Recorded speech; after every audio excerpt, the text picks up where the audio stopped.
Hi everybody! Welcome to our Tuesday night D&D stream, Artifact Recovery Corporation. A few announcements. We have gotten 100 subscribers this month so far, and every time we hit a 50 subscriber milestone, we give away a set of dice, care of our sponsors, farboco.com. So the next time we hit another 50 subscribers, we'll give away another set of dice. We've already given away 2 for the month of January, and here's hoping that we can give away at least 1 more by the end of the month, because they love giving stuff away, and we love sending you over there to go buy stuff from them. So please head over to farboco.com and check them out. We also are steadily growing in followers. We are at 576 followers as of right now. Every time we hit a 1,000 follower milestone, our beloved Chris right here is going to give away a lovely copy of the entire legendary bundle on D&D Beyond. Every single D&D book that you can get your hands on D&D Beyond will be yours. And so we ask that you head down to the panels below, grab the little link that is down there, and spread that far and wide to bring followers this way, so that maybe one of you can score yourself a legendary bundle on D&D Beyond. Right now, we just finished our Sharp-Eyed art contest. We announced the winners on Nights After Dark. We are in the process of giving away the prizes for winning that contest. But the next one is underway. Angelica is our next NPC that we're looking for art for. If you are interested in being a part of that contest, head over to our Discord server, and you can find all of the information you need to do some artwork for Angelica and maybe score yourself a Hero Forge mini or some other sweet prizes. And we would be really glad to see that. Spread it far and wide, and maybe get you some looks as an illustrator if that's your thing. What else is going on here? Oh, if you are a player in one of our games already, the character submissions page has been updated and changed. There are new questions there. I am asking each of my players to email me a updated character submission form with the new questions, with all the questions answered, so that I have up-to-date information on your character to utilize for my games. There is information on how to go about doing that on the announcements page on the Discord server. Please, if you could, take some time to do that. It will help me out, and it will help me make the game better for each of you. Going forward, when submissions open for different games, that'll be the form that we're using to get new players in. So we'll see how that goes going forward. As of right now, we do not have any openings available, unfortunately, but that could change in the future as I think time goes on. I was just talking about this earlier. It's not an announcement I've been doing, but I've been asked if I'm going to start doing the world building streams again at some point, because we've reduced the number of games that I'm running right now. That is on my goal list on my Patreon page. When I hit a certain milestone for Patreon support, then I will start doing world building streams again.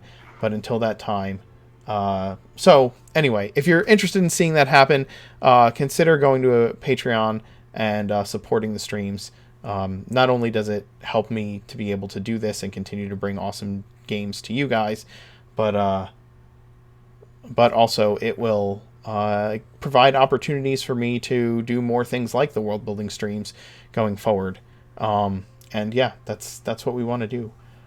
If you believe in the content that we're sharing, if this is something that you feel brings value and that we are entertaining, I would ask you to consider signing up on the lowest tier Patreon. It's just $1. It's $1 a month, and it helps make it so that I can continue to do this for all of these people who play for me, and also for all of you who watch. So that's just what I'm going to throw out there. Yeah. Without further ado, let's get this ball going. Go ahead and introduce yourselves, your characters, and let's play some D&D. Okay. Hi, everybody. My name's Gage, and I will be playing Pippin D. Wundelberg, the lovable, pragmatic leader of ARC. Pippin has never really been a winner in life, and even his greatest achievement, the sentient black pudding bubbles, was an accident. Being a failed merchant in life, trying to sell petty potions, has sucked all the hope of being a successful alchemist out of Pippin. But one day, he found the advertisement for a new life for himself and for Bubbles. So, the big question is, will Pippin become a successful alchemist and fulfill his dream of having mass-produced pebble potions in every household? Or will he end up an abandoned, ghostly bachelor, just like his grandfather? Who knows? My name is Pat. I play Bowie. Bowie is a Satyr Oath of the Ancients paladin. He is aloof, funny, a little dim, but ultimately has a huge heart that can get him into more trouble than might come at first glance. He's at a crossroads in his life: live a carefree, responsible, and unproductive in an unproductive manner, or suck it up and work for the man. But perhaps through Selasana, there is another way. Hi, I'm David. I play Leopold Andra, a cleric of the Hammer guy. Thorman. I was a rock for a while. That was odd. Now I'm with Ark, and currently I'm in a minecart with Bowie, traveling towards Ironstone Hall underground, and we've been drinking quite heavily.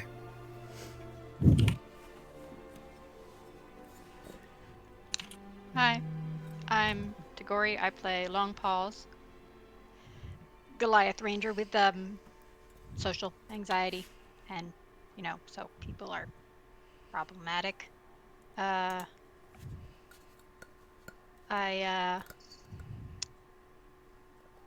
have to be an adult.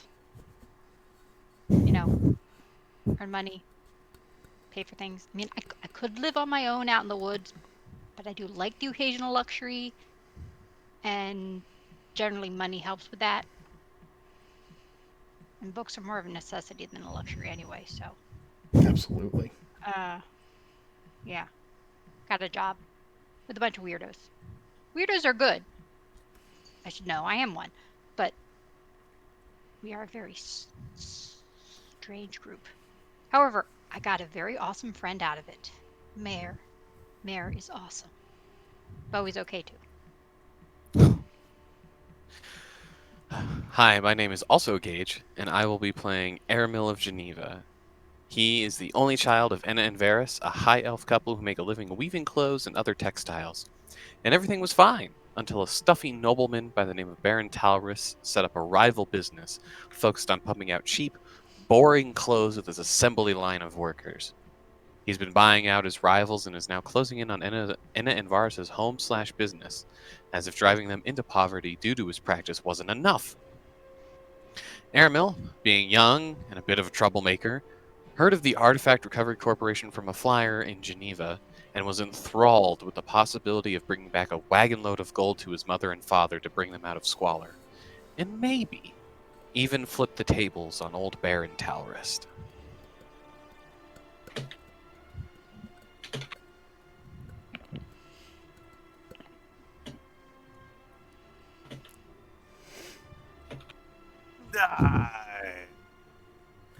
And Gresk Husker, the Flying Gorgon. I actually meant to ask before the stream started what my real job is so that I can finally get it right. But you know what? Nobody has corrected me, so I'll just say that I've gotten it right every time. Is that another win for Grask? That is about 5 more wins for Gresk, bringing the total up to 43. And I will continue with this ongoing joke until people stops laughing. I'm keeping track too, so. Let us play! I'm Mark Knight. I am your Dungeon Master this evening, and when we last left the Ark crew, they were speeding heavily at a just insane rate of 10 miles an hour down these mine shafts in these cockamamie magical artifice mine cars, just Leo and Bowie decided to enjoy some drinking and roller coasters while the rest of the party were researching. And finally, the rest of the party was able to get a minecart on the tracks and head after them in the hopes of catching up to their friends. And boy, did they cram themselves into a tight space. Doesn't look cramped. As Bowie and Leo, you start as you had been traveling at that rapid pace along these mine rails, and then slowly but surely your minecart starts slowing down a little bit at a time, a little slower and a little slower and a little slower, and then up ahead you see a junction area. There are 2 tunnels that intersect, and there is a round dais in the middle that has a set of tracks that can be switched once the cart is on the center of them. As you approach it, though, right before you get to the edge, the minecar stops completely on its own. You notice a couple of other things in this area. There is a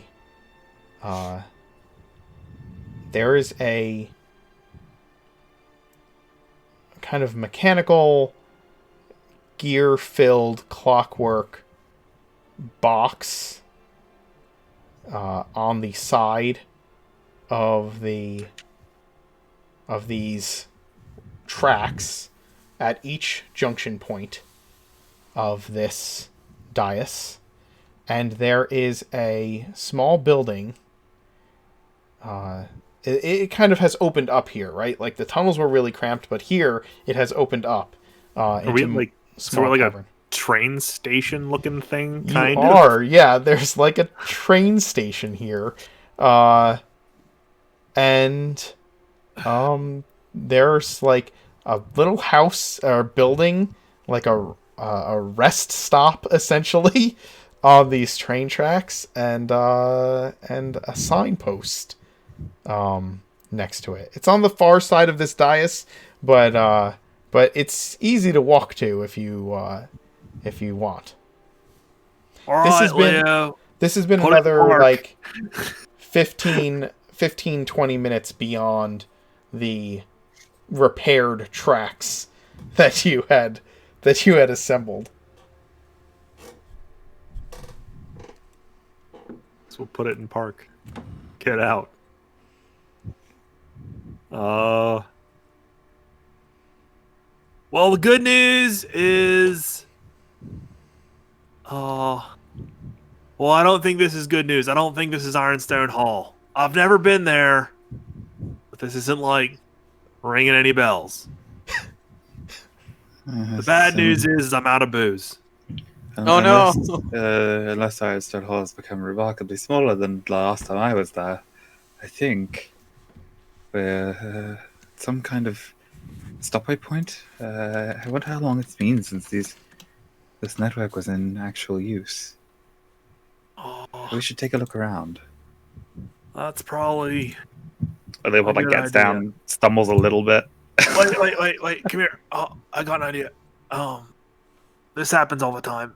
I know. I'll use 5 points of my divine health healing to remove the poisoning from Leo, and I will use 5 points to remove it from me. Okay, I'm gonna make a wisdom saving throw because Leopold no longer has the alcohol in his system to dim the fear of being stuck in underground in the grand dark. Wait, Bowie is willingly sobering up? Who are you, and what have you done with our paladin? 15. So I'll mark that down. It's okay. I have the light, and I have Sabori here with me. It will be fine. And it's not as cramped as it was. All right. Other bad news. Can't see in the dark. Probably should have brought Aramil. Or Long Pause. Probably would have been smart. Wait, do neither of you guys have the light cantrip? No, yeah, I have it. Light, I don't. Oh, okay. I was gonna say, I'm pretty sure Leo had it. It's fine. You have your staff with you, and Leopold will Wait, switch wait. New plan. and Here. cast light on the sunflower at the tip of Bowie's Do you- staff, because do you that way we have- can like put the staff out in front to light ahead, and if we see anything, we can run. You just use clubs as a weapon, right? My mace mostly, yeah. Okay. Bowie's gonna light a torch and hand it to you instead. Be like, if there are any more of those like little bitty spiders, club them with this instead. Hopefully, it will prove more effective than my previous attempts at fighting the spiders. Uh-huh. Okay, let's see what we found. What did we find here? Looking around. Sure. You guys walk around. Perception check or no? What's your passives? 14. I was gonna actively look. Okay. 14 as well. You can actively look. That's fine. I had a 21, but it's okay. Not a biggie. Damn, beyond 20 not cooperating. Hey, that's good. That's good. We'll figure it out. You kind of like hold your light sources out, and you find yourself in this, like more cavernous space. Again, there's this dais in the middle that has a single set of tracks that you can like wheel the minecart on, and then like probably there's some way to turn it to line up with one of the set of tracks that you need to, but right now it's at like an angle, not lined up with any of the tracks. But the minecart itself, like before you did anything with the actual mechanism to make it go forward or backwards, like it started to essentially lose steam on its own and then come to a stop. And looking at this like clockwork box that's embedded in the ground next to the tracks, you see that there is there's like a post that kind of comes out at the bottom of about level with the bottom of the minecart, and you see that there's like a crank hole in the bottom of the minecart there.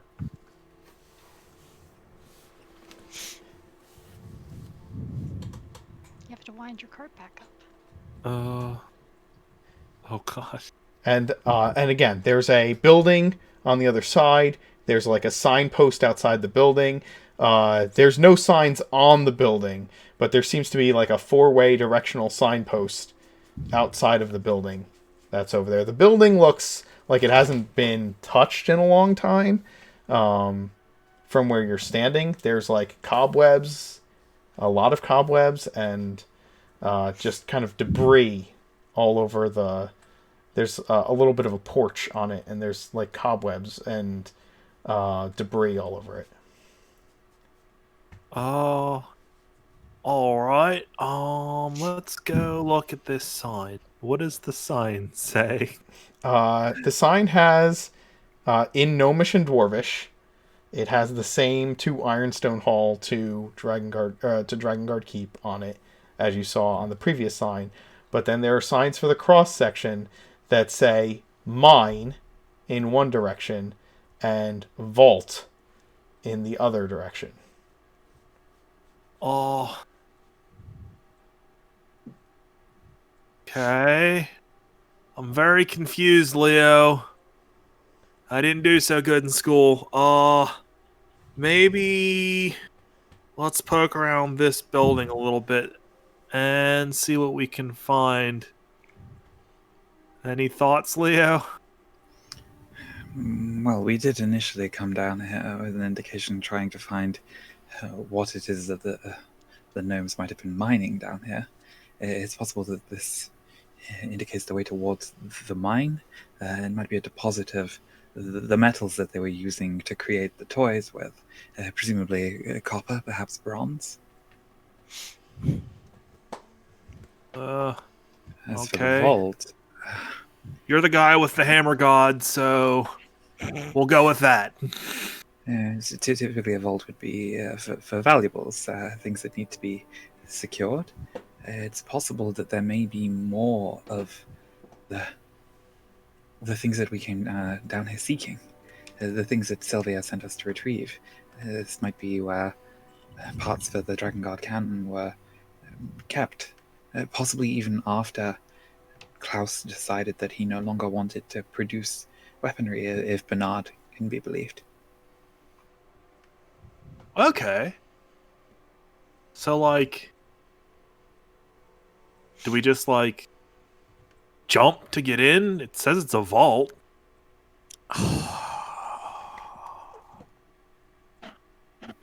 Well, you are the one carrying what could count as a pole with you, so... I'm gonna need a bigger stick, I think.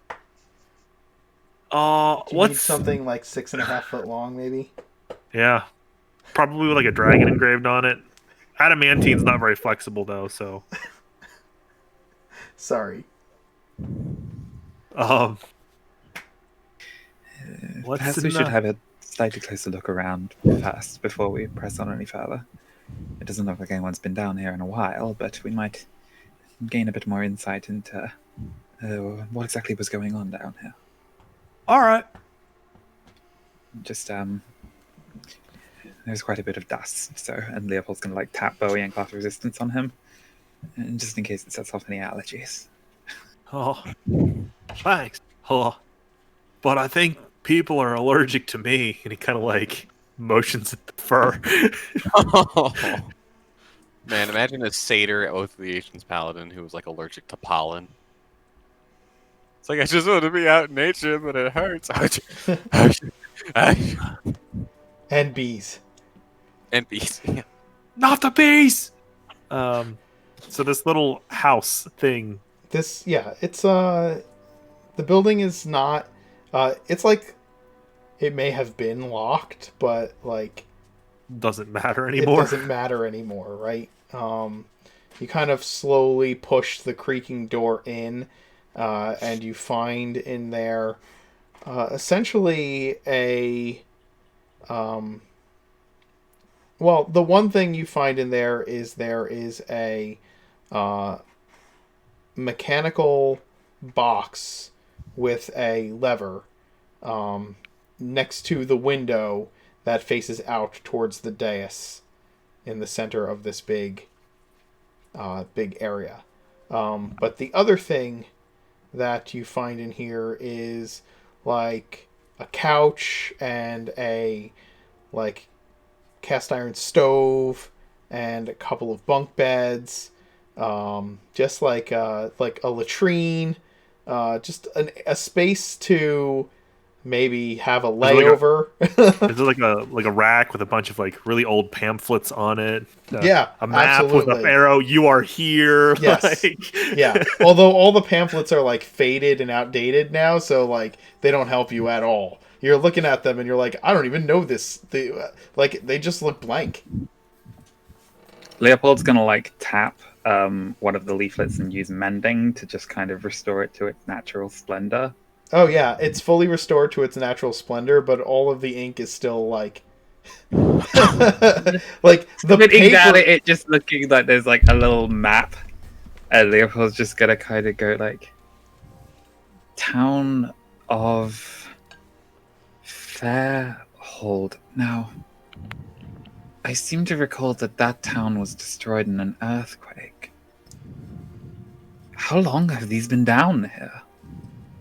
Well, before the earthquake, obviously, right?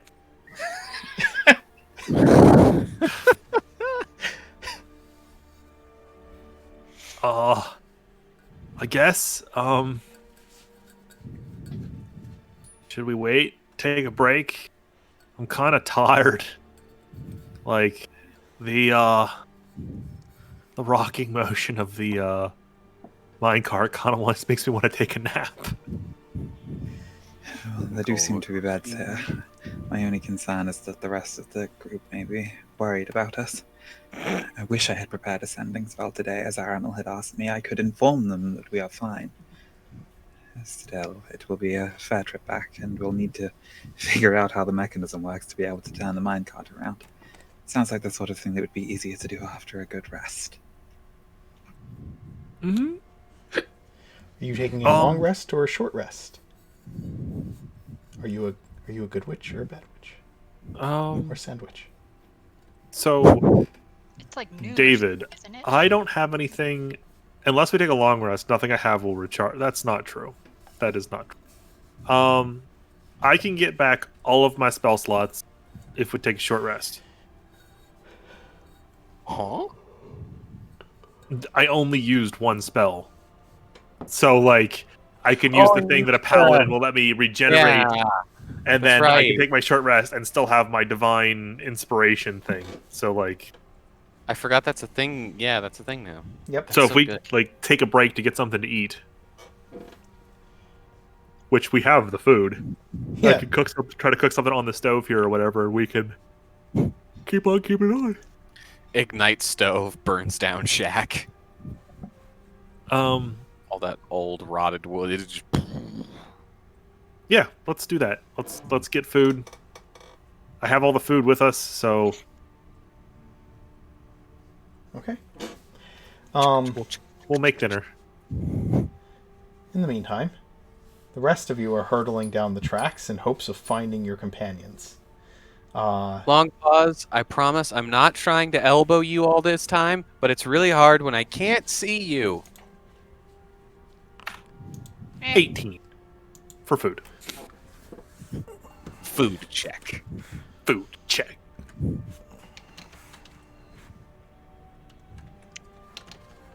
You'll live, Aramel.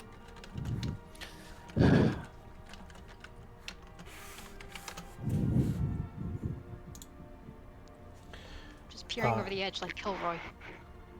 So, is it just me, or is it really funny that all of the people that could, like, conceivably notice Long Pause in the darkness because they don't use dark vision Or not with her. Are not are with not you. with her? Yeah. I could cast light on the minecart and we would just have a mobile light source. I mean, that'd be awesome. It also could be horribly dangerous. Do you want to upset the bats? I need a d20 How would roll that- as you're hurtling down the tracks, guys. I got it. My luck is excellent. If you get a 1, Yeah. What was that? Yeah, you're moving down you move down the tracks for a while. You're there's no bats because they've been cleared out by Bowie and Leopold, so you don't have to duck under them. So you pleasantly continue to move down the mine shaft for a good. This is a really nice. This is a really nice ride. I can understand why they took it. You're not cramped? Oh yes, absolutely. But Bowie and Leopold are much smaller, so I can only imagine. That's fair. Okay, somebody else make me a d20 roll.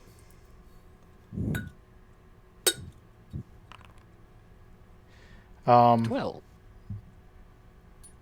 As you continue to hurtle forward, you come to a place where there is a torn up cross-section tunnel, and Long Pause, you start freaking out for a moment because, like, it cuts right across the path of the tracks, but then you notice these cobbled together mended track pieces that go over the like trench in the ground, and you go speeding across it after quite a while. And I need one more d20 roll as you fly down these tracks. You doing it, boss? Yep. oh, That sounds about right. Yeah. Somebody make everybody make me a deck save. Is this something I can see coming?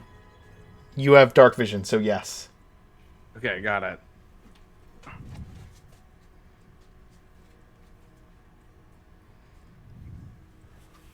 Okay, we'll hit the pretty button again, and then we'll see if it works. Oh. Apparently, having to hit the pretty button again makes it not work. Oh. Hmm.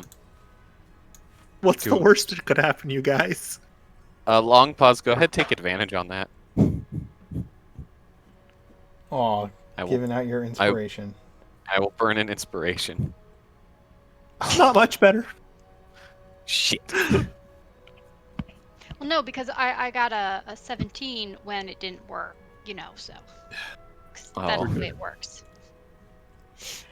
As you are flying down the track, I'm assuming I'm just going to get stuck. tell me the order of appearance in the minecart again. Long pause is in the front, leaning over the front. Is that correct? I'm not leaning over the front. I'm Kilroying it. Ah, okay. Not Don't that know what that crazy. means. Like Kilroy was here with the nose over the edge of the Kilroy wall. was here. Oh, how would the rest of us fit? Well, I thought we went. went. I thought we were going Pippin in front, Aramil behind him, then Grask behind him, and like Long Paws desperately hanging off the Well, back. I'm assuming this is a squarish cart, like It is. most carts are, and that means that the easiest if the two largest are in opposite corners, so one in the front corner and one in the back corner, And then Aramil and Pippin are stuffed in between you. more or less. That would make the most sense for like when you're packing boxes and stuff. Gotcha. I used to treat packing boxes as a puzzle, so. I guess. You are flying forward on this track when Long Paws and Pippin, you are suddenly like completely covered in spider webs. Just like spider webs like get shot from the ceiling down at you, like something is trying to pull you out of the cart. Pippin gets entangled. If somebody wants to try and grab him, Long Paws is too big, so she's just covered and restrained by spider webs to the front of the They're not pulling me out of here. Yeah, no, but you're just covered and restrained by spider webs to the front of the minecart. Like you are stuck to the front of the minecart, covered in webbing. But Pippin gets webbed and actually like starts getting yanked out of the minecart as you go flying forward. Grask, are you going to save the boss? Yes. Yup. I like to think of it as like one of those things where it's like Pippin starts to get pulled out and then it's just yanked, just snatched. No. Yeah, Grass just catches him. No. We are not turning this thing around. But after inside the cart. Without having the stop that Leo and Bowie had to make to repair the tracks, And we probably got more momentum from the hill. you arrive at the same junction point, your cart coming to a slow, ponderous stop right behind their minecart. Right around the time that they're finishing up the food that they have made. You can see, those of you who have a keen sense can smell Bowie's cooking as it still wafts in the tunnel air, especially amongst all the stale, dusty air that has been down here for so long. And you can see like light inside this cabin across the way.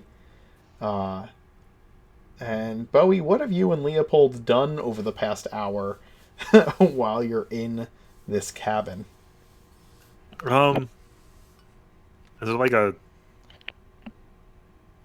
Is there anything like you said? It's this little cabin, right? Is there anything like left over of like to indicate its purpose, like who built it, things like that? It's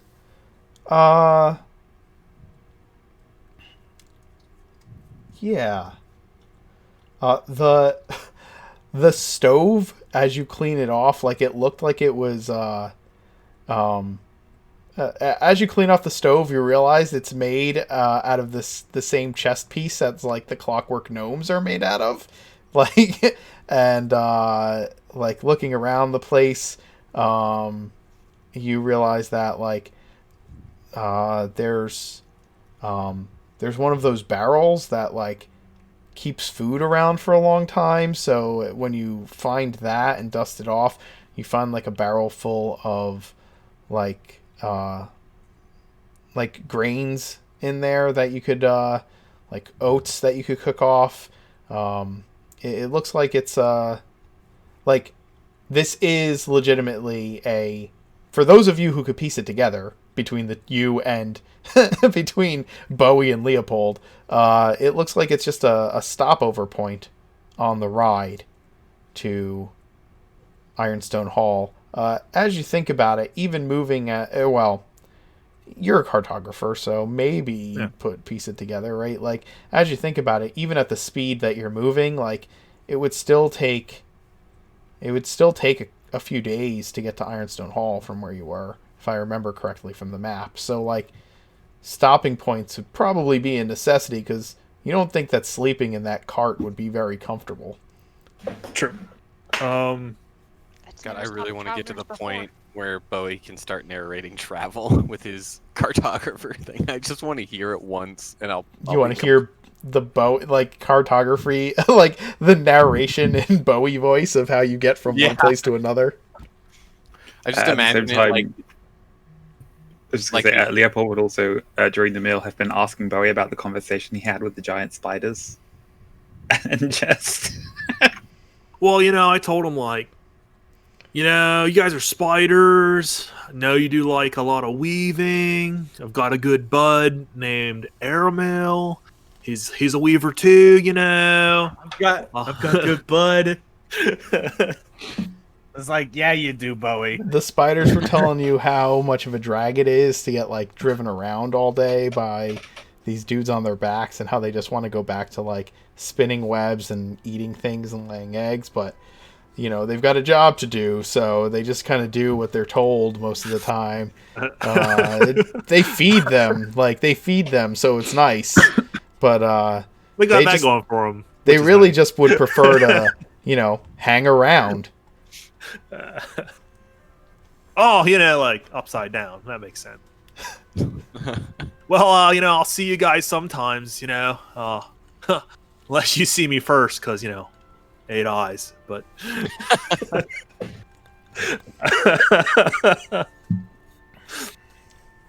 That's the gist of the conversation that Bowie has had with 2 giant spiders while you worked with a couple of drow to figure out how to get out of here as soon as possible. So, how many miles an hour can you guys, like, crawl across the ceiling? I don't know, like 10. You, like... you slap the exoskeleton of the spider, you get like 3 drow on these things. You can fit so many drow on these babies. Oh, good God. And when you're desperate, you can put a little one on each leg. Yeah. They can pop up and down like a horse. Lolf used to ride these babies for miles. They're like, they kind of worship us, but kind of use us as like mounts at the same time. It kind of sucks.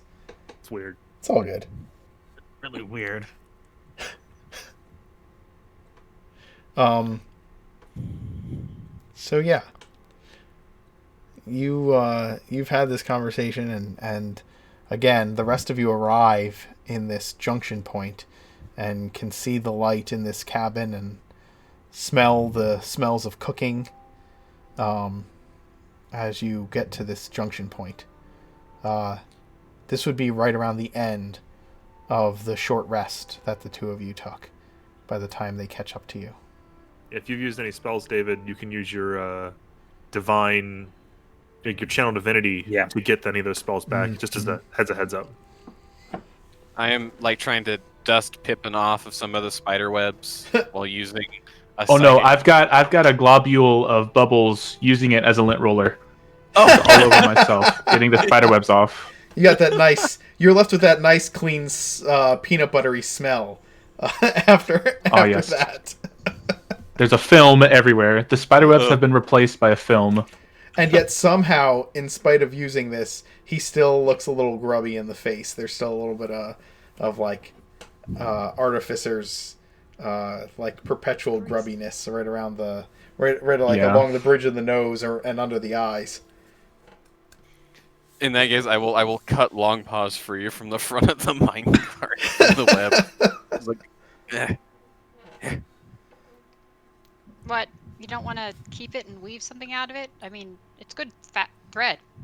Very strong. This is nice. I will like pick up some spider web and like unfold it like a snowflake cutting that you used to do in school. I mean, I could, but like the issue is, and I just kind of like twist my wrists a little bit, and I imagine the web just snaps. Webbing is pretty strong. It is, but like you can like breeze through spider web. If this thing actually held Long Paws down, there is either an awful lot of it. No, these are giant spider webs. Or these are. It almost picked me up. That's okay. And even so, are you telling me that as a weaver, you do not understand the fine art of spinning? Spider silk. I was neither held down nor picked up. I don't see the big deal. As Longpaw says this, I will very carefully remove the rest of the web from around her, as I imagine, in my head anyways, it's like an outline like across her back, so I'm just going to try and pull it all together like as one sheet. Taking a fleece off a sheep. Yeah. Exactly. If I can. Give me a what am I saying? Just dexterity. Straight dexterity roll. Straight dex? Got it. That would be insanely high. 15. 15. You... Because collecting spider silk wouldn't be anything like shearing a sheep. Yeah, you're like... You like go to like pull off the whole sheet of spider silk at one time, and like it's like sticking to Long Paws, and it's sticking to your hands, and it's more like it's more like pulling off industrial grade cotton candy. Like hey, you still roll that. And you roll a sheep's wool. What? No, it would be more like adhesive insulation. Yeah. In any Which event, would be impossible to roll up. you start taking it. You like start taking it off. You get it taken off, and you end up having just this like ball of spider silk that you can tuck away somewhere. We'll just save it and figure out how to deal with it later. I'm sure there's a book on it somewhere. Yeah, I'm sure we can find that. And besides, if nothing else, I'll turn it into some kind of imitation snow sculpture. We give it to Mare. I bet she'd love to play with it. What is everybody else? Mare would probably get stuck to it. Do you know how much fun it is when a feline gets tape stuck to them?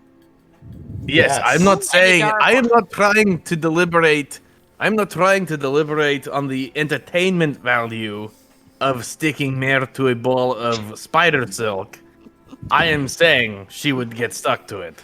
It's just gonna be Mare going like. And like backing up infinitely. We've created perpetual motion. Good God. Pippin and Graska, what are you doing as they're working on the spider silk?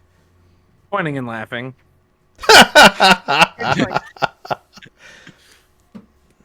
No. Let us take a look around. Your nose, Grask. Pippin? What is this place? How am I supposed to know? Well, you're smart. Your job is to be helpful and know things. Well, if you use your nose, Grask, it smells like there is some very delicious cooking going on, and that means there are two different options we have here. Either Leopold and Bowie are doing the cooking, or they were attracted to what they were cooking because they're drunk.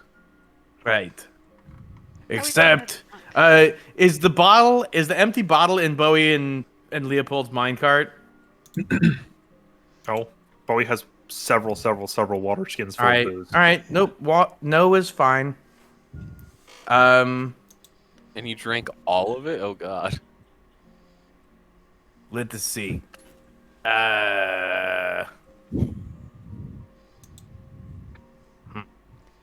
What might they be doing? Okay, let's go take a look.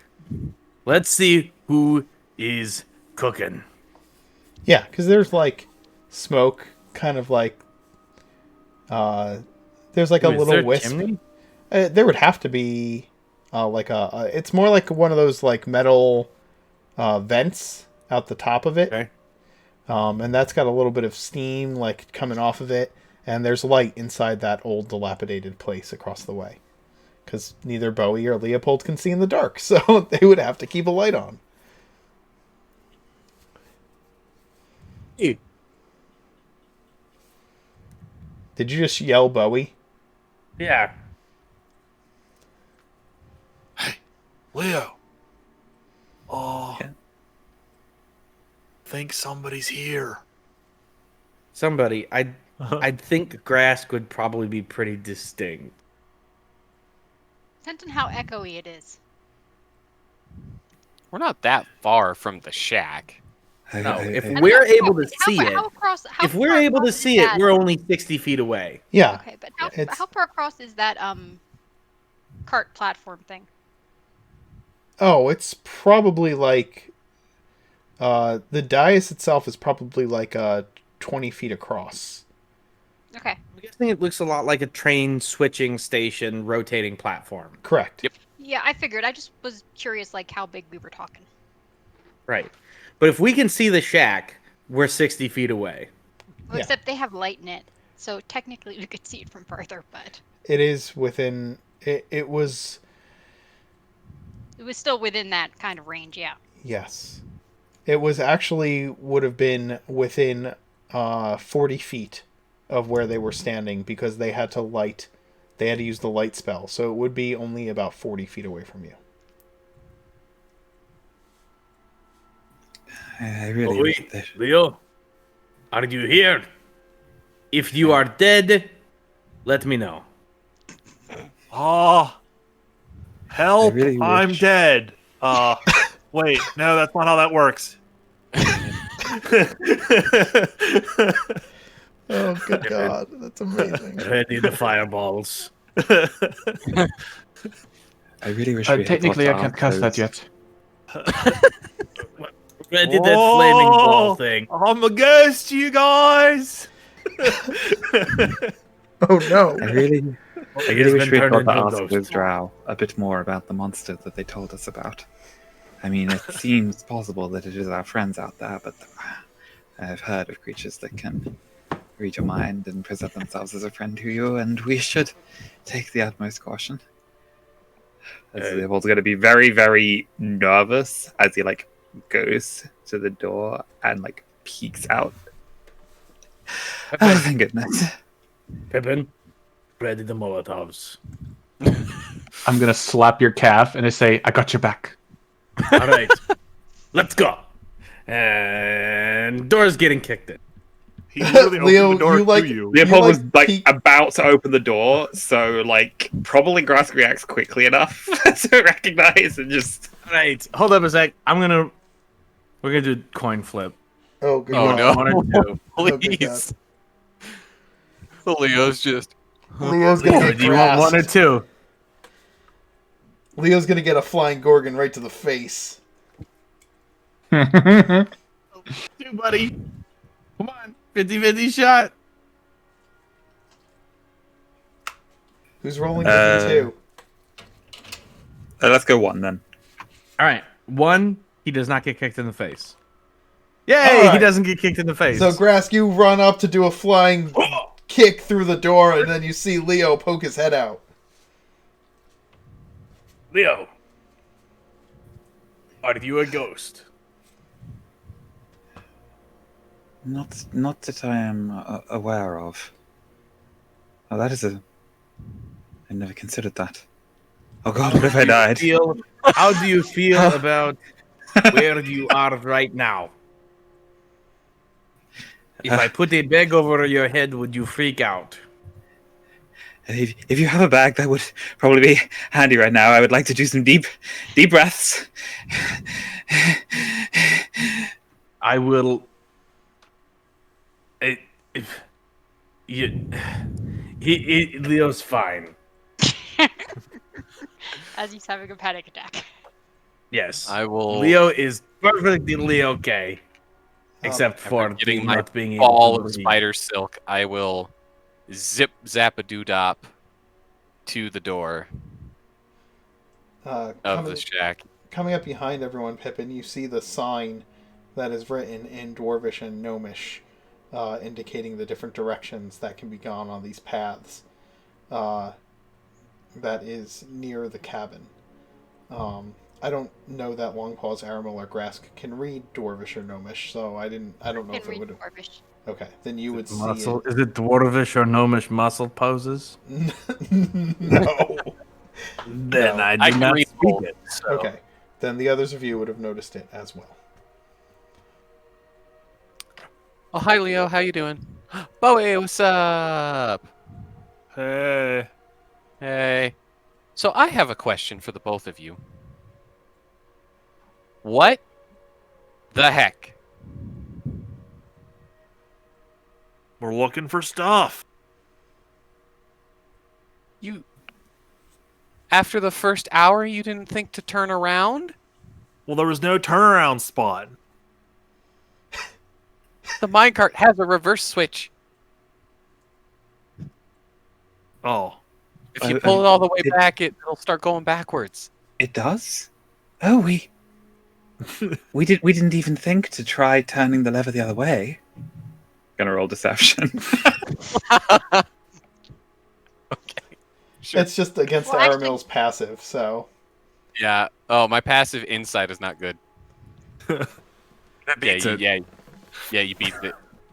I am terribly sorry that we weren't able to inform you. As I let you know earlier, I didn't have the sending spell prepared today. I will make sure to No, amend in the future. I should have linked up with you guys. I didn't think you guys were gonna go on a crazy minecart ride down a giant tunnel while we were looking through the library. It was quite the adventure, and fortunately, it appears we might have stumbled across something. The sign out there indicates that there is a vault, and, well, I suspect that there might be something valuable down there. The sort of thing that we have been sent to recover. And in the best case scenario, something that we were not sent to recover, and so something that would be okay for us to keep. Oh. Well, Creatively allocate, as Dot has put.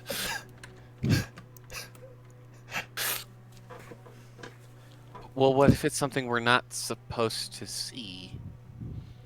Well, then I won't look at it. I'll close my eyes. Yes, Duh. it's fine, but simply Saboe and I will go in, and we can't see in the dark, so we won't see it. We'll just creatively allocate it. I mean, we're really far away from the key cutter place. I doubt there's anything down here Sylvia would want. We can't know that for sure until we look. Saboe was telling me that the stove here seems to be made of the same material as the clock gnomes, and so it seems probable that this entire rail network was built by Klaus Nickel Keycutter those many, many years ago, if what Bernard has told us about him is true. Oh, well, when you put it that way. The giant toy vault. Oh, Is Longpaws just picturing like a clockwork cat toy the size of Mare? Yes. Actually, I was picturing the Santa Claus movie or whatever I used to watch when I was a little girl, and they had this one scene of the vault with all the toys, and they're like, "What do you do with all these toys? They're for you, so you can deliver them to all the children of the world." But Is that Santa Claus with Tom Cruise, or is this like a much older Santa Claus? This is like movie? from '84 or something. It was out like Oh. either the year I was born or before or something. Oh wow. I just know Never it's the mind. one I always watched when I was little. But I'll walk up to the sign. What do the other junction points say? There's one that continues the way that you were moving, that says to Ironstone Hall. There's one back in the direction that you came from, saying to Dragon Guard Keep. And then there's one that goes to the left of the direction that you came in, that says Mines. And there's one to the right of the direction you came in that says Vault. so it's a giant four-way stop kind of thing. Yes, and there are tracks in all four directions, but the junction is left at an angle, facing none of the tracks. Trying to decide if I should try to guilt Bowie about the fact that he left Mare all alone. Oh, This vault you two are so interested in. If it was something that the nickel key cutters would be interested in, why is it accessible from people from Ironstone Hall and Drakengard Keep? Oh, maybe you need the keys. I mean, this place is pretty abandoned too. They probably people probably just forgot about it. Again, this is about 20 miles out from 20 miles out and 1,000 feet, or about 10,000 feet underground, give or take. Whereas Ironstone Hall is still going to be multiple days worth of Like travel away. 480 miles away from here. Yes, correct. I mean, maybe the other entrance is like caved in, so they've just never been back here. It is a distinct possibility. There was a gap in the track that I needed to repair in order to be able to progress even this far. That's Oh yeah, we saw that. Okay. Leopold, quietly internally, a little bit oh, I did a bad job. Because they were able to tell that it was, busted track. Well, I didn't think they magically made it over a giant hole. So, Well, I mean, we got options. We could turn around, get all of the rest of the stuff from the workshop that might be interesting, or I guess we go deeper to this vault. Well, in my honest opinion, I feel that we have very adequately fulfilled our job. We just have to deliver the goods now. And I feel we have spent far too long at the nickel key cutter cabin. Oh, it's been a day. And Yes, and that's far too long. not to be too presumptuous, I will admit I am still getting to know you, Pippin, and I would not want to speak harshly of you because you are the leader of this team. But is it adequate, what we are striving for? We are the Artifact Recovery Corporation operating out of Deer Bluff. We are going to be the best. That is what I would like to achieve. We've also got other. I mean, Pippin makes a point though. We got other. Pippin's jobs. gonna think real long and hard about what you just told him. Pippin will remember this. Meanwhile, Longpaws is going to go out and inspect the box things since the cart stopped and they need gassed up or something. Yeah, there's you can extend that connection piece to the cart, and it looks like there's a crank on this thing, on this box, that you can use to essentially wind up the mine car. I'm assuming this crank is not very high off the ground. No, it's not. All right, I'm gonna sit so that I can just turn it in a big circle in front of me because there's no way I'm bending over to crank this thing. That would be stupid. Would kill my back. Okay. Well, I was just saying. That's what you're doing then for a little while. You are cranking up minecart number 1. I mean, Leo, Pippin makes a point, but you make a point too. But we've also got other jobs that we have another job to do and other jobs we can do when we get back that will, make us more famous if that's what you're after. But what do you think will be better for our business in the long term? For us to complete a job and have Sylvia tell everybody, oh yes, they did an adequate job. Or that they went above and beyond and delivered more than I could possibly have expected. That they were exceptional, and I would definitely recommend that you employ them over any other agency if you had need to recover artifacts in the future. And speaking of deliveries, Bowie's got something to deliver too. Yeah. I do see the point that we can't afford to waste time chasing our tail here, but I do think we might have stumbled across something that could be quite the find. So you think and it may whatever is in this turn out vault? to nothing. But You think whatever is in this vault would give us a good job report? I cannot know that for sure. I just believe that if we have found it, it's worth checking out, at least. There could be quite literally anything inside. Possibly nothing. But we won't know for sure unless we look. Yeah, we don't even know how far it is away from here. It could be another 3-hour minecart ride down to the vault. And what if we get there, we get the thing that could be there. Or if there's nothing there, then we just lost 3 hours of our life that we never get back. But if there is something there and we get it, and we bring it back, what if Sylvia just looks at it and goes, oh, cool, and adds it to her museum of front room trinkets? Well, Leo, I do like this idea. I'd rather that Ark be the most efficient it could possibly be. So I think checking out. Thank you for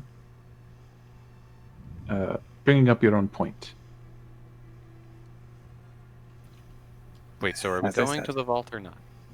Pippin is the leader. He has made a decision. Hey, Mark, are there other carts around the area, or is it just the 2 we rode in on? It's just the 2 you rode in on. Okay. Sorry, add a character real quick, dude. Magically 'cause- turning thing.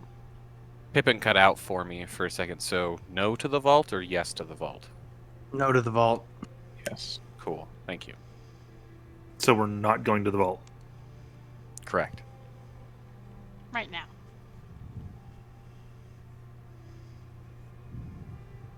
Not yet. If this connects to Ironstone Hall, then maybe we can head in there from there. All right. Why don't you guys go first?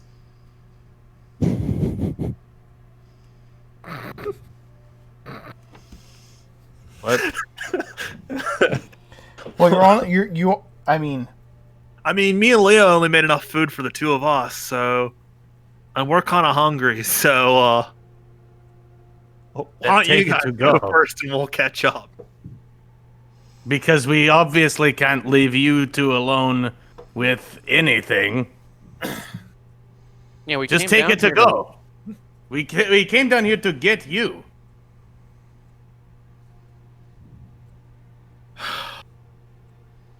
What'd you make?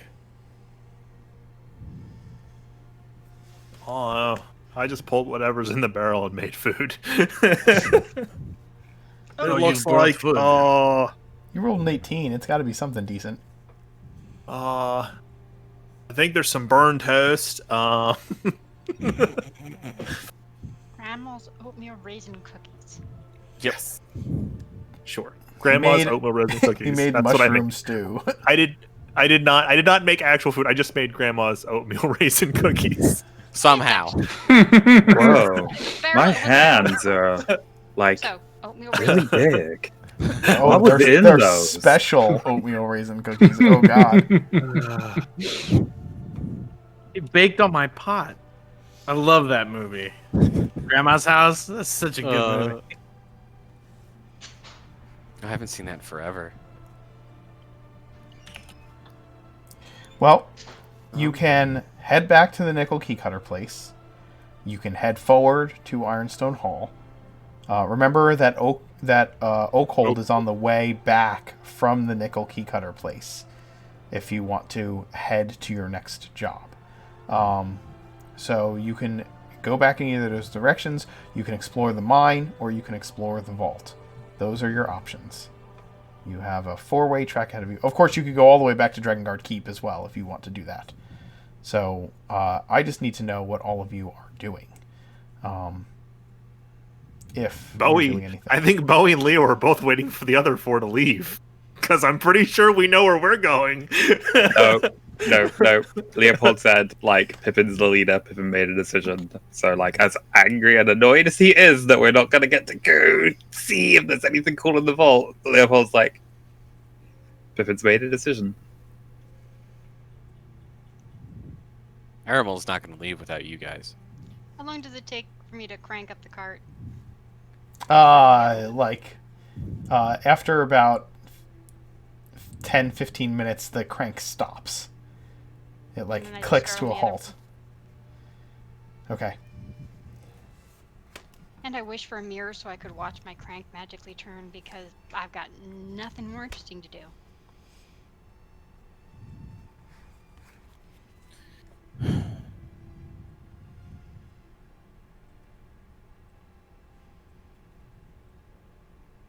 And we'll So I just- guess we're all going back to the carts, getting them ready to go. That was well. Wonderful. Long pause What is you cranking them up. suggested. Yeah, we Right. gotta refuel. We gotta wait for a minute. It's like a hand crank flashlight. I'll do the other one. But nobody will admire my magic crank. You're very impressive.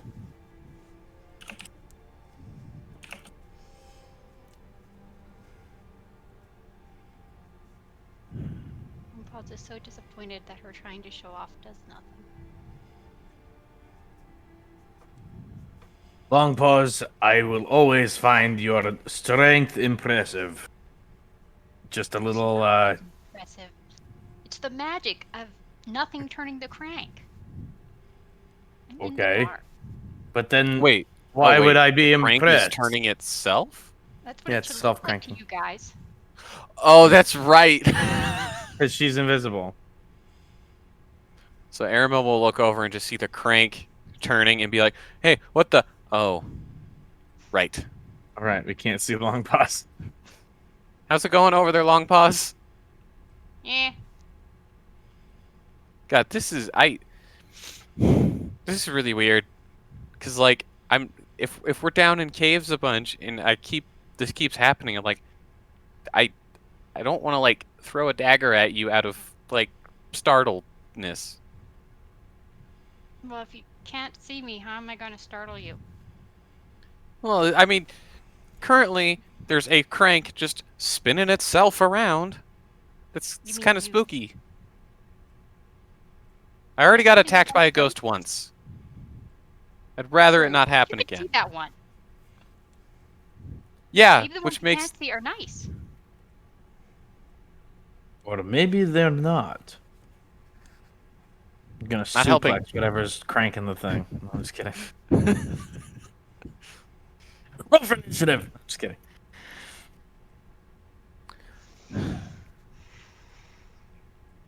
Can I make an insight check On to what? see if Aramil is able to recognize the sort of awkward tension and silence that is hanging between the party? I mean, what's your passive insight? 13. Yeah, go ahead, roll insight.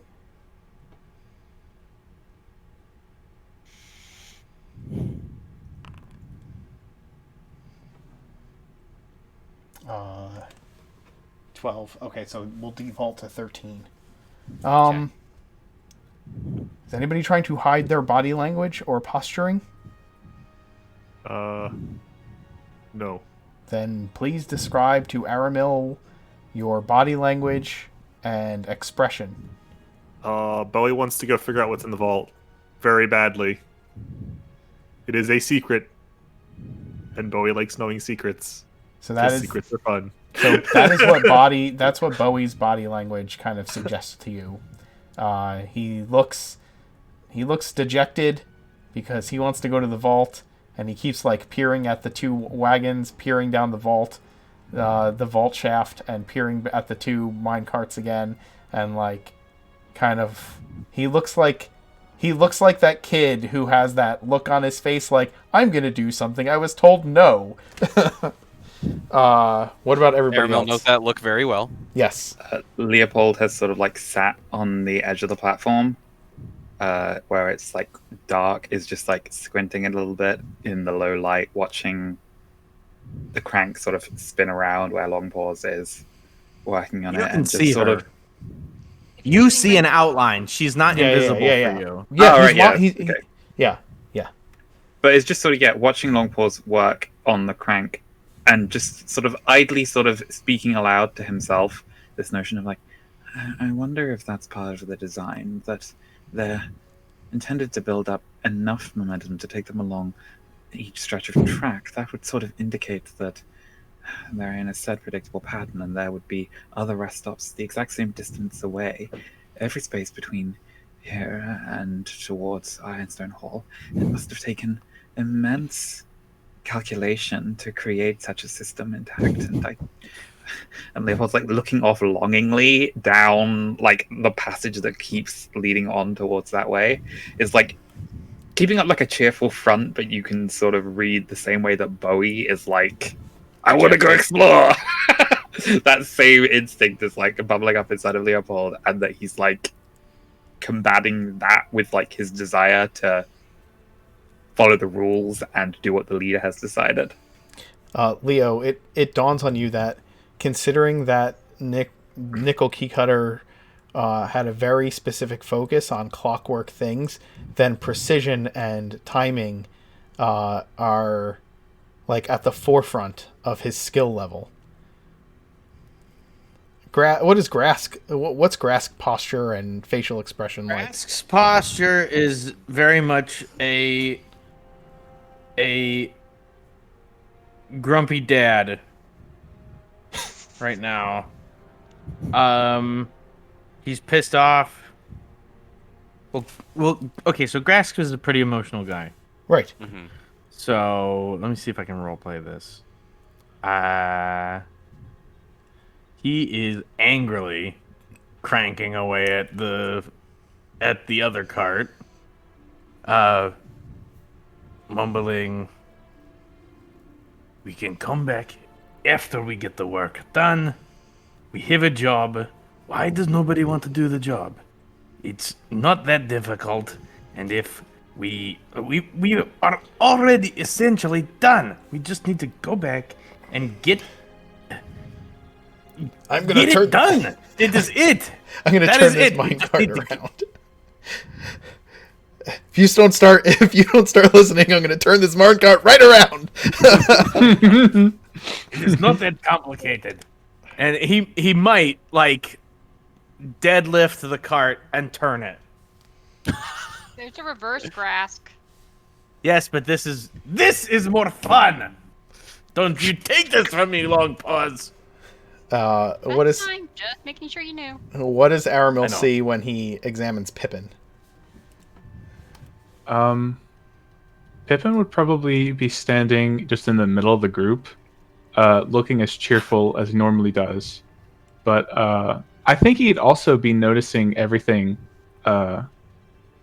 like how each person is acting differently, and like even though we're in the same little area, we're all kind of showing off different signals, and it's like slowly he's realizing.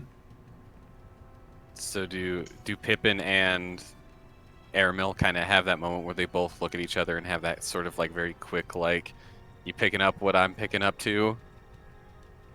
Because that's the reason I did what Aramil. That's why I made that check, is to see if Aramil could pick up on that same thing. Mark, I'm curious. Is there any other markings on the signs or the crank or anything? No. What are you looking for? Numbers? Like distance numbers? Possibly. Or maybe number of cranks if trying to get to this destination, or... No, it just stops. Like, you crank it up until it stops, essentially. It does a thing, click, click, click, click, click, where it's like, the... Yeah, Man, you I get was so many hoping- cranks, and it's like, hey, wait, this is like a special spot. And then you keep cranking it. Oh, another special spot. Man, I was hoping that insight check would help me like mediate, but like the divide is very, very clear here. And I can't get a read on Long Pause's body language because I can't see her. I mean, Her Bowie body language and... is probably avoiding the fight. Bowie, as a reminder, Bowie and Leopold both have the light spell activated. Like, she's not in total darkness. Unless they walked over, if they're still by the building. Yes. Yeah, Well, no. Leopold used light on Bowie's staff, and then Bowie gave him a torch, but that probably would have burned out in the hour that's been since then. Sure, that's true. So You guys would have had to refresh the light spell too. So yeah. Either way. So Long Pause going is back in just the same car as we came in. We can even it out a little bit. Oh, hang on a sec, guys. I need to use the little satyrs room. I don't believe you. Okay. Tell You want me to what, Pippin. You want to come hold it for me, or Whatever you want. It's what you do anyway. Uh-huh. I've found myself very happy doing what I like.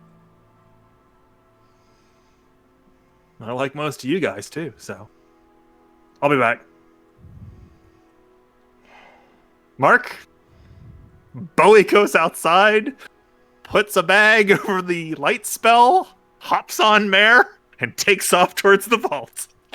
Mare's not down here. He can summon Mare to his location. It is his... Summon Mare. Yeah, he's coming Mare. Unless you managed to hide her from me, if I saw Mare, I would have gone straight to her. She's been hiding. She's been hiding. It occurs to me that it might be quite dangerous for Bowie to be down here on his own. So somebody should probably go with him just to make sure that he is, and Leopold's like inching. What would he doing? Because my you haven't even seen me leave as a heads up. You just saw Bowie go outside. Pat. I'm outside. Long Pause's passive perception is 20. What did Mare roll on that stealth check? We're gonna find out. It's D20 plus 6. Oh, shit. 9. So we just see a black and rainbow-colored fey cat. To be fair, she would be out of sight. Right, but as soon as you hop on, Long Pause is just like... Have fun. I'm taking off towards the vault. Have fun, guys. Yep, so Leopold's gonna be... Is it, with enough time that Leopold can, be there as well? Because, it's again, if Aramil had enough insight to be able to tell how Bowie was feeling, Leopold's passive is 14, so would be as well. Bowie will put a hand back and scoop Leopold up as we gallop off on the back of Mare towards the vault. God damn. Grabs the Bowie around the waist, right, just gonna lean and just whisper into his ear, okay, if Pippin asks, I was trying to stop you from going, okay? You weren't trying to stop me from going. Got it. As we're galloping towards the vault. Son of a... we apparently don't know. No, we see it. No, Long Pause saw it. like Mare was not stealthy enough. And long pause will absolutely follow. Doesn't mean she's going to say a word to anybody else. Just following her. It's like I have dark vision, I so mean, even if you snuff out the light, Mare rolled a 9.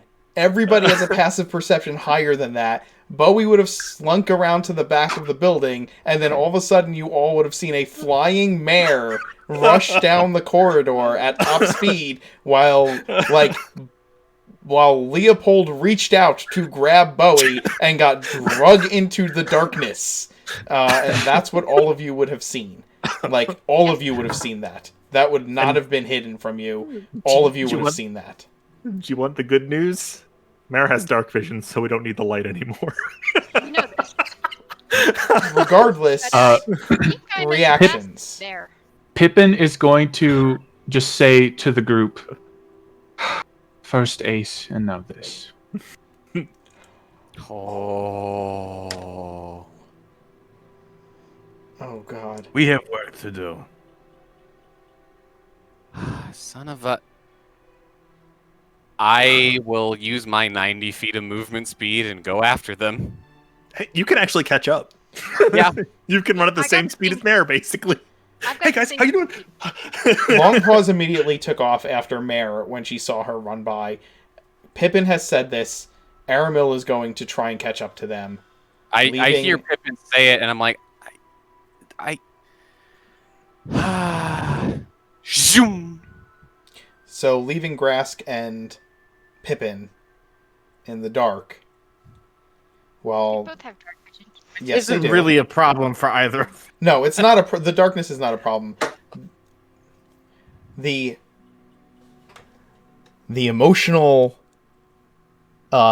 situation of the moment is what I mean by being left in the dark, not the dark vision part of it. The two of you are left standing in the middle of this place while the other two go rushing off after Bowie and Leopold to either stop them or catch up to them. Because Bowie... Pippin, do you know how this way station thing? Have you figured it out yet? Have you found any levers or buttons? I am very good at pressing those. I haven't looked. I'm sure there are some. What are you trying to do with the station? Do you want the honest answer or the friendly answer? I'm a little scared of the honest answer if the other one is supposed to be friendly, so... Okay.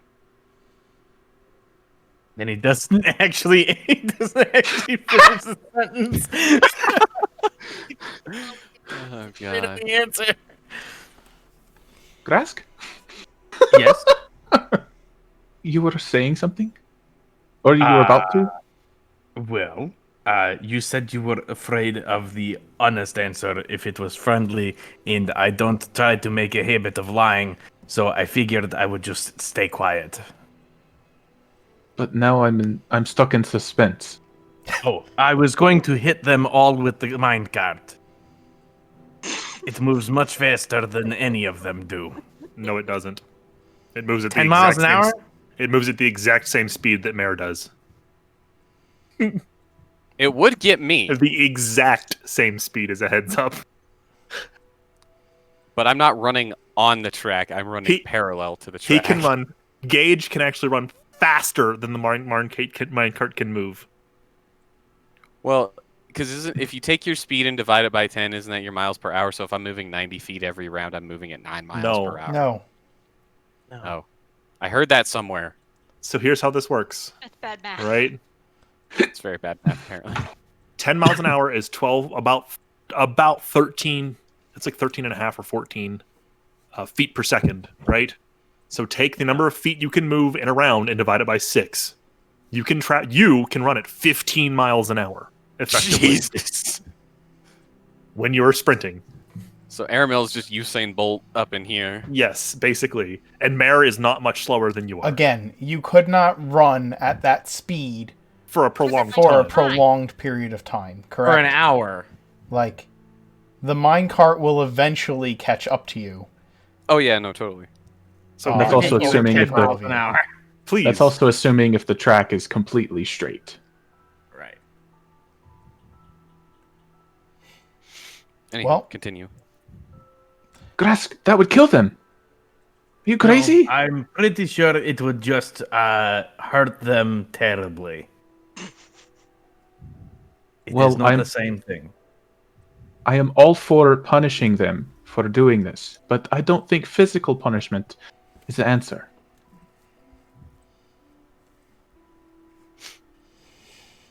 Fair enough. Well then, what are okay? So you guys are having this conversation. They're getting further and further away. In the meantime, And I'm out of spells. Yeah, I'm a gnome. I'm slow. Catching them by myself is not a seeable option. you can Figure figure out. hour is 88 feet per round. Yep. Again, Mare is 80, so you can maybe bump into her.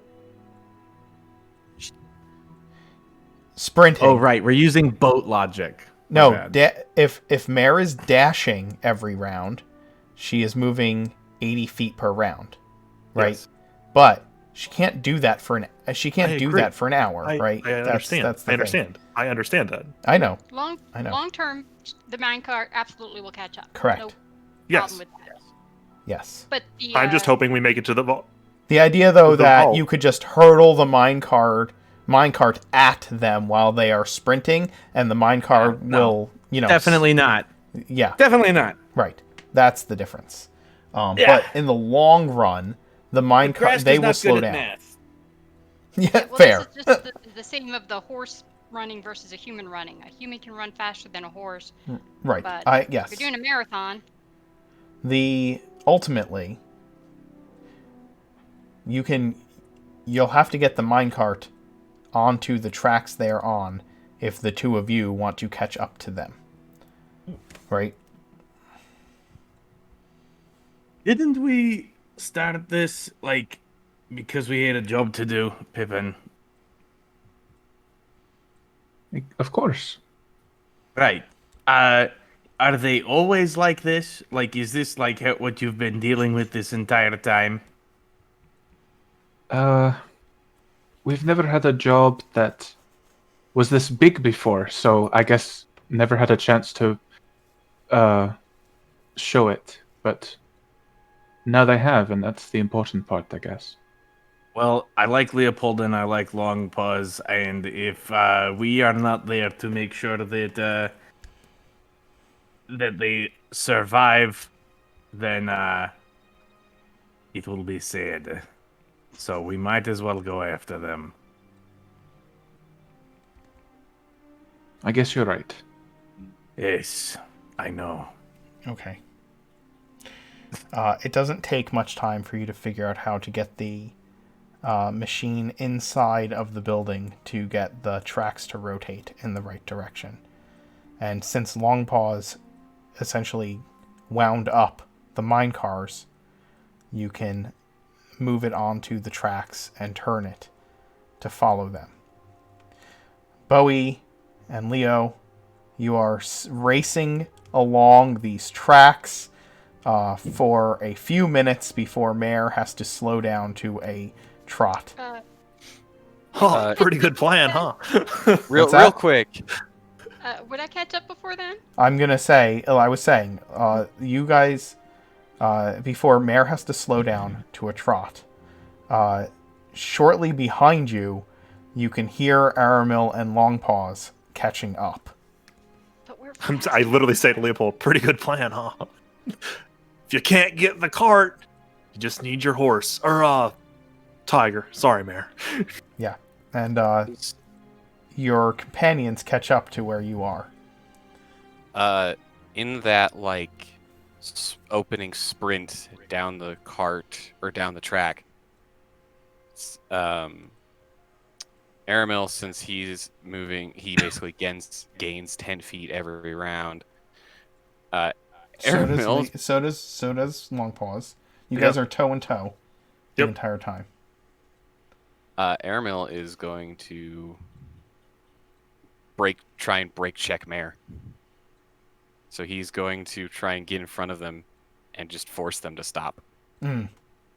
You have no fun. I was going to try to tackle Bowie. You can do that. I'm helping, I guess. But yeah, I'm gonna do and then as they're running, get ahead and then. Mare's a tiger, right? She is a large-sized creature. She is a I'm tiger. not saying it's a good plan. She's a She is tiger, right? tiger. So She she is. would literally just leap over you, Aramil. Correct. Is the ceiling tall enough for that? Scrape. Yeah, scrape Bowie off. Here's another question. She has definitely moved at least 20 feet straight towards the creature. Can she pounce through Aramil? Yes. I had not considered this. She is a cat. She is a large cat. She just pounces on you, Aramil. Doesn't extend her claws. Just Nope. pounces on you and Help her. keeps going. Keeps going. Just so Aramil's like, Speed bump. Yeah, but if you want, Long Paws, you can try and tackle Bowie off of Oh, who's in front, Bowie or Leo? Bowie. Do you put Bowie onto the back or the front? Bowie is on the front. Leo is behind. Right, so I'll have to run up alongside. And Yep. then I will need a opposed athletics check to tackle Bowie. This is in the dark, but presumably we are hearing like footsteps Mhm. running in. Oh, pursuit. right. You have So, advantage, Leopold- Long Pause, to tackle Bowie. I have the staff. I can Leopold's just gonna pull the bag cast off. Oh, right. Once they're But gone. You wouldn't know to do that. Yes, I would. I literally would know because I have a telepathic bond with Mare. Leopold's gonna like Looking having hit his Down. Alright, She can tell never mind. me, like, anytime. It's fine. But if it's not if it's not advantage, it's a 22. Okay. Bowie, I For a need sec. an athletics check. Long pot or friggin' Mare can't tell you either because she uses dark vision. Yeah, and Mare can't see her. But she can hear her. Doesn't mean she knows what Okay. it is. Can you guys That's my point. stop arguing the rules? I will arbitrate the scene, okay? I don't need point, the two sure. of you arbitrating the scene. I can do it. That's why I'm If- here. I'm literally the dungeon master.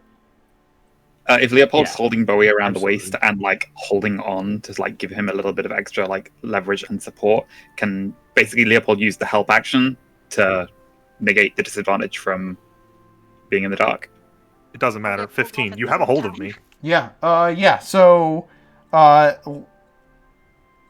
Long Paws leaps, runs up next to your tiger and leaps and grabs Bowie, grappling. Probably the two of you at the same time if you're like holding on to each other. I think this will need to be an probably an animal handling check to stay on your mount as you're being tackled. Oh, I'm not trying. Oh, you're just trying to get up on there? You mean for them to try to stay on? Yes. Well, I wasn't sure she'd be big enough to hold three of us. Well, you are you running up and jumping on? Are you trying to jump onto Mare and hold on to them? Is that what your plan was, or are you trying to knock them off? I wanted to take Bowie to the ground. Okay, yes. So I will need an animal handling check to see if he can stay on his mount. Oh. 3. Nope. All three of you go over the top of Mare and land on the ground in a hoof. That was her action, yes? Yeah. Okay. With my action, I pick And Leo say, up. Bowie, how dare you leave without Jump me? back. I pick Leo up. You're still grappled. Am I still grappled? Really? Okay. Oh God. My goal was to grab you, pin you to the ground, and say, Bowie, how dare you leave me behind? I would like to cast. Oh shit! I can't do it with both me and Mare. I will Misty Step out of her grapple. Oh shit! Hop She's back like on Mare. she's like shaking And you, leave Leo asking you behind. how you could leave her behind, and you just disappear. I'm gonna pick up Leo and jump back on Mare. We're gonna continuing on. You're gonna Misty step out of my grasp. Yep, that's my bonus action. My action is to pick up Leo, and I'm gonna use half of my movement to mount on Mare. And we're gonna keep on keeping on. But if we knocked all of us onto the ground, you're already laying down. I can Misty Step standing up. Yeah, it's a teleport. Yep. I thought that just put you in the same position you were in before. Nope. Cool. You can Misty Step from laying down, and then when you reappear, you can be standing. Yeah. Okay, that is cool. Yes. Yep. Does not make any sense as to why it's called Misty Step, though. You're stepping upwards as you Misty Step, and then coming forwards as you... the two, the Pippin and Grask, by the time this is over, you'll have definitely caught up to them. You guys hear the minecart rumbling down the track after the scuffle. They're a little bit behind, but yeah. Hearing the minecart approaching down the tunnel, Leopold's just going to like call out into the darkness because he can't really see. Long pause, Aramil, are you with us? Answer quickly. Aramil is still back where he got pounced on, and that's he's still prone, and he just kind of rolls off the track and just lays there.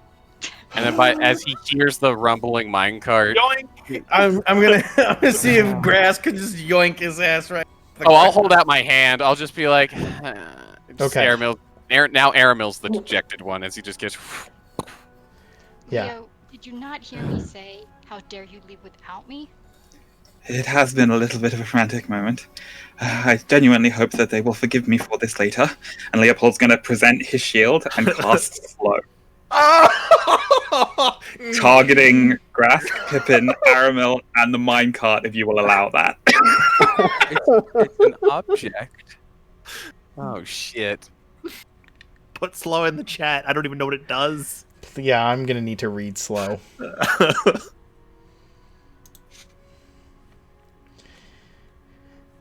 For the duration. 6 creatures. Yeah, it affects creatures. I don't know if it would hit the minecart. Mm-mm.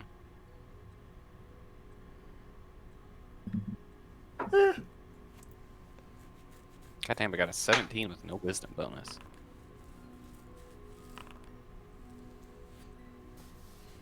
That's 3. Is Pippin the only one who fails? It's No. DC 15. No. Grass can Oh, Aramil's Grask has the a only one 3. that succeeds. Oh, Grask has a 3. Sorry. Yeah. Grass rolled a 3. Yeah, I was highlighted on the advantage. I didn't... Wait, I have advantage on magic's rolls. That's right. Oh. Oh, Never mind. okay. Can't you Spark of Genius that save? It's ability I check. can, but I wouldn't know his DC roll. So I don't know if that'd be That doesn't matter. scummy. But No, I would. That's like literally how the mechanics work. Yeah, if you rolled a Oh, it is 12, different. if you rolled a 12, would you use it? Yes. Then you can use it.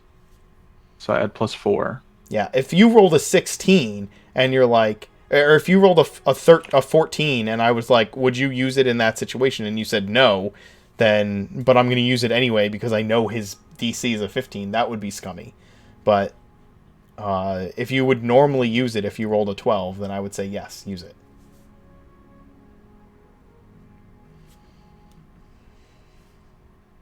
Yeah, so that'll... Well, the only time that matters is when it's like before, like it's something that you use to add to a roll before you know the result of the roll. Right. Mm-hmm. Is that what it says on Spark of Genius? It doesn't say. Okay. Then he can use it whenever. Right. In any event. So Grask is slowed, Pippin and Aramil save. Yes. I'm but gonna. the I minecart want is to not look up slowed. at Grass. I want to look up at Grask and ask him, Grask, do you still have the sending stone? Leo has it. Yup. Fucking bro.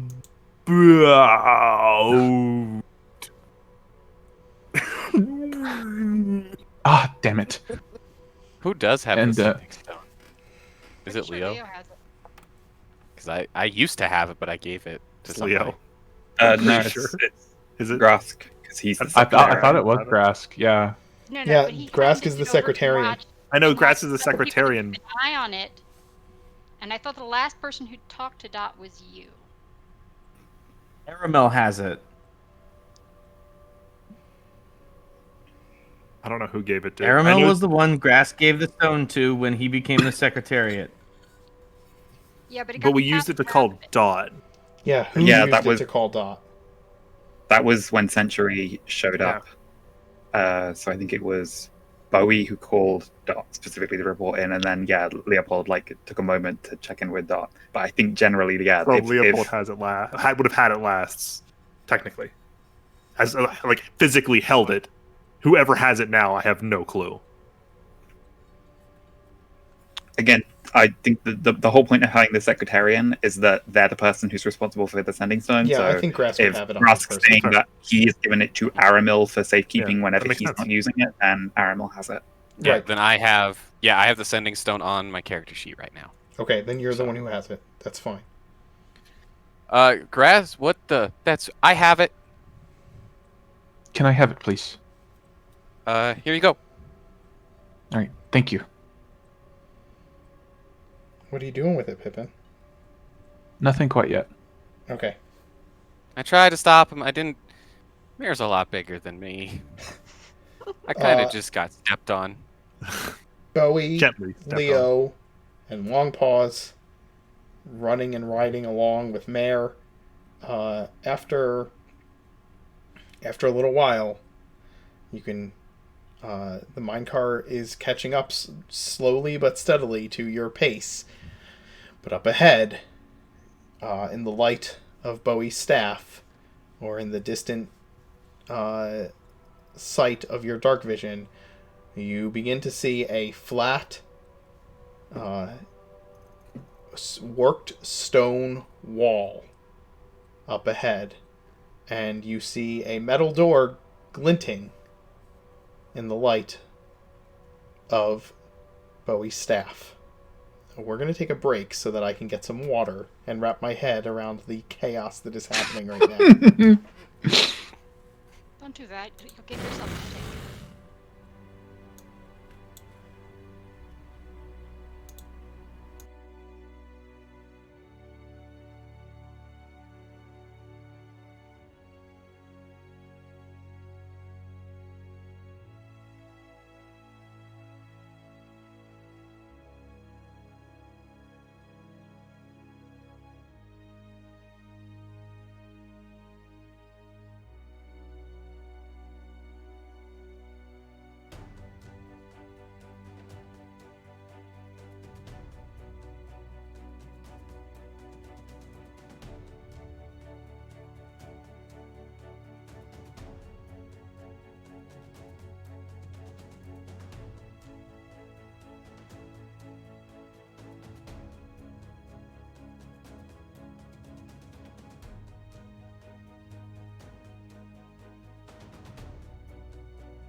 Out of curiosity. Hey everybody, we're back.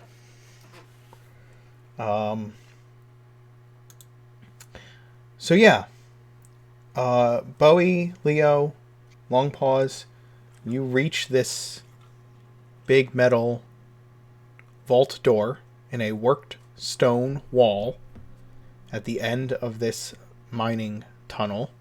The tracks continue. Like the door sits on the tracks, essentially. Like there are grooves in the bottom of the door to allow the tracks to pass through the frame of the door. But there is this big metal vault door in front of you.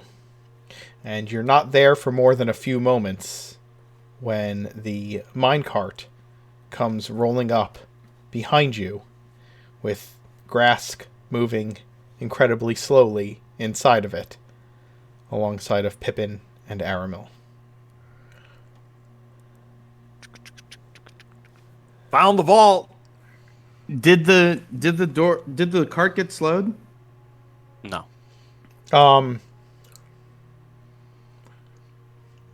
No. This is not as far a distance as the other one was, so unless you pull the brake on the minecart, it will keep slamming. It will keep moving full speed forward. Yep, Grask slow-mo gets like more into the minecart as it hurtles towards the door.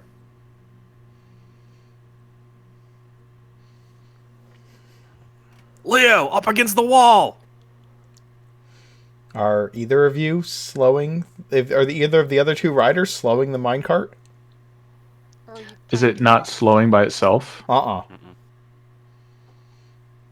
Okay, then Pippin would notice that it's not slowing down on its own and then grab the brakes. Okay. So it comes to a screeching halt right in front of the door near Bowie, Leopold, Mare, and Longpaws. Oh. Has slow worn off yet? How long does it last? A minute. Yes. minute. Okay. And At this time, go ahead. I want to activate the sending stone. Leopold's like sheepishly holding the mine pick he'd been about to start using to try to like hack through the stone at the side. It's like, yes, Bowie, stop where you are. And Bowie proudly announced that he found the vault when you guys showed up.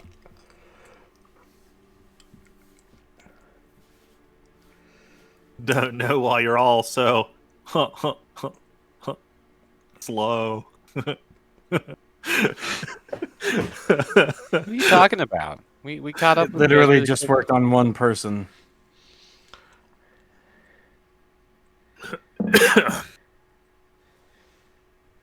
Well, Bowie finds himself Leopold, very amusing. I hope you're proud of yourself. Why shouldn't he be? We found the vault. Pippin, you've activated the sending stone. Is Dot on the line? Yeah. Hello. Hello. Who am I speaking with? Because I know this thing gets passed around. It's Pippin this time. What's up, boss? Well, I'm afraid we had a little incident, and I just wanted you to bear witness to this. Is everyone alive? Yes. Oh, of course. Did anyone... We found the vault. Oh, you found a vault? Yeah. Well, Can you okay. believe these guys don't want to know what's inside? Pippin, I'm here to bear witness. What is happening?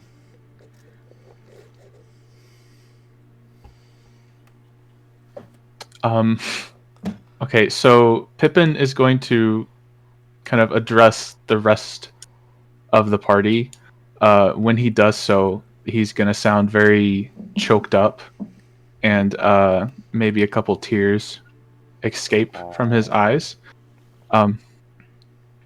Beauregard, Sunflower, Leopold, Andrea, you disobeyed a direct order. By whatever authority I may have as Pippin de Wondelberg, if you continue this escapade, you do so without the support of the Artifact Recovery Corporation. I mean, you guys don't pay me anyway, so that's not a huge loss. While I do not discredit your ability to give a formal reprimand as you are the team leader, if I may, Dot, can you quote directly from the Artifact Recovery Corporation Handbook, Rule 1.1, the foundational rule upon which the entire corporation exists? I believe it goes something along the line of, the pursuit of profit is our firstmost aim. I have to pull it up. Hold on. That sounds right. I guess actually getting paid isn't like one of the listed aims. You guys haven't even given Bowie pocket money, like straight up. No, I'm saying, like, dividing the it up. if the directive is just the pursuit of it, it doesn't actually include getting paid. The mission statement of ARC states, ARC's purpose is to explore the unexplored, map the unmapped, and recover the unrecoverable. We are explorers and adventurers for hire, and we take pride in what we do. Here at ARC, we strive for excellence, efficiency, and expedient extraction of objects and lore.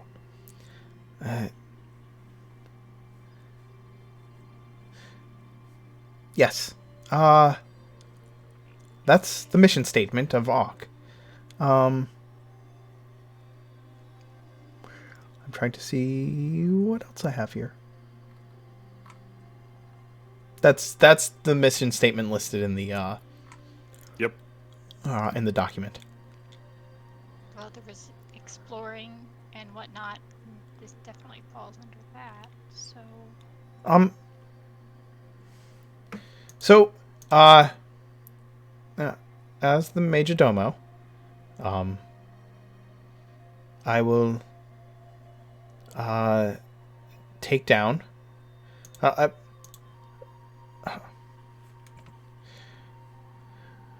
I've borne witness to your formal reprimand of both Beauregard and Leopold.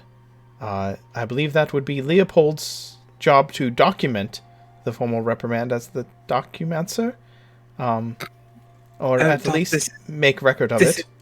Terribly inconvenient, but afraid I haven't yet been able to receive my documents to Satchel. So I'm afraid I won't be able to do that until we get back to headquarters, and I will, of course, remember to do so. Well, I'll do it for you then, as the Major Domo, since I am bearing witness to the situation. This way you'll be all caught up when you get here. I will... I hope you don't mind me speaking my mind in this situation, all of you.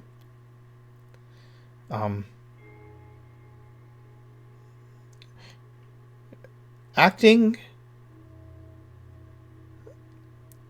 if the actions of some members of the team were contrary to the directives of your the franchise head, that puts you all in a difficult situation, and I would encourage you all to not do that. I would also say, if you found a vault that doesn't belong to anyone in particular, it would probably be very profitable to open it, as long as no one got killed. We could use the funding. That's all I need to hear. But I'm just the major domo. My job is to be in charge of the day-to-day operations of the Bubbling Brews, and to make sure that I line up jobs for all of you. If you don't think this is part of the job, then that is Pippin's call, and you should probably follow his directives. I'm simply saying that this does fall under the mission statement of Ark. That's just my 2 cents. But the formal reprimand is noted, and Pippin, I would certainly encourage you, if your employees continue to be defiant, then you are within your rights as the franchise head to not only issue formal reprimands, but to terminate employment, at least with the franchise, though their contracts are held by the Home Office, so they would still be employed by Ark. I would have to work out the details of how that works. But in any event, just try not to die, and bring. Have you? Where are you? Are you still at the key cutter place? What's that? Does a 27 cave in the door? Not a large metal vault door. It will definitely have an effect. Put a big old foot in it. There's a Please foot. don't call There's me a foot David dent in it. Please. I mean, there's you can successfully hit it with a 27, but I don't know that would do any kind of damage to a large metal vault door, if that makes sense. Hey, Dot. Yes. As for where we are somewhere very deep underground the key cutter cabin. Found a lot of stuff there, and the decision was to go to the Oak, to move on, because we had believed we had found everything here, and then head to the Oak Hold job. We've already spent some time here. Found a lot of crazy stuff down here. I'll have to tell you more when we get home. But we took on 2 jobs, and we have another one to do. Yes, and when did you arrive at the key cutter cabin? 2 days ago. It's been little. How many long rests has the party taken since you've arrived? 2 if we count mine, but No, It would be one. yours was like a half. Right, Yours yeah. was like a half long rest. You but took we've a- taken one. Yes. Okay. Okay. So it's been a day. Okay. It's been a day. We've been busy. Your contract with Sylvia Nickel Key Cutter states, please bring back whatever you find, and I shall pay you handsomely. The payout is to be assessed upon completion based on the items discovered, but no less than 2,000 gold. If you believe that you've discovered all discoverable items that you can bring back with you, then head to Oakhold, return home, and we will have Sylvia's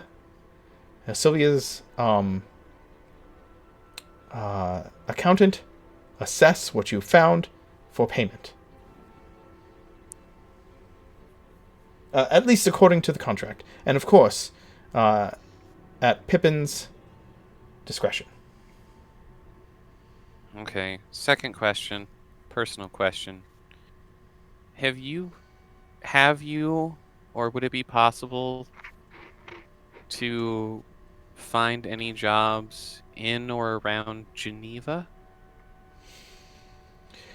Well, I need to find...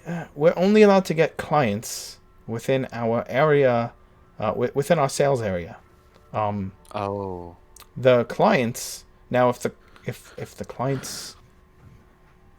client within our sales area has you traveling to Geneva to accomplish the job, then certainly that would be within the parameters of the franchise. However, I cannot search for clients in the Geneva area yet. However, if you bring back enough then upon your arrival, we'll be able to, we might be able to increase our franchise radius. Would you mind looking for anybody who has ties to the Geneva area? Just, as a precursor? Of course, I will do my best. Okay. Thanks, Dot. No. Tip top. No, don't store those there. We need to bring those downstairs. Now, don't put it down. Click.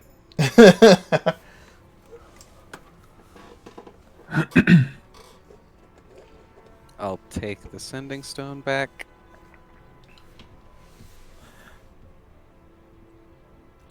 And Grask has just put a gigantic dent into the vault door.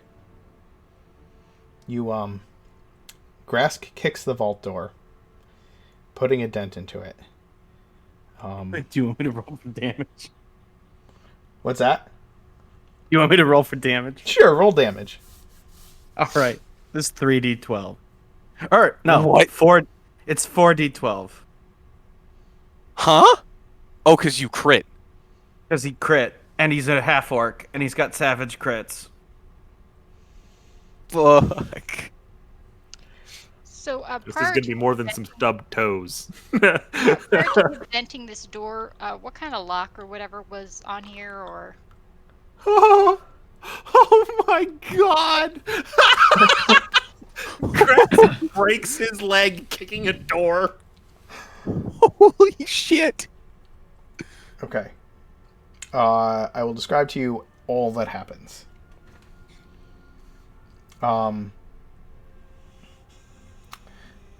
First things first.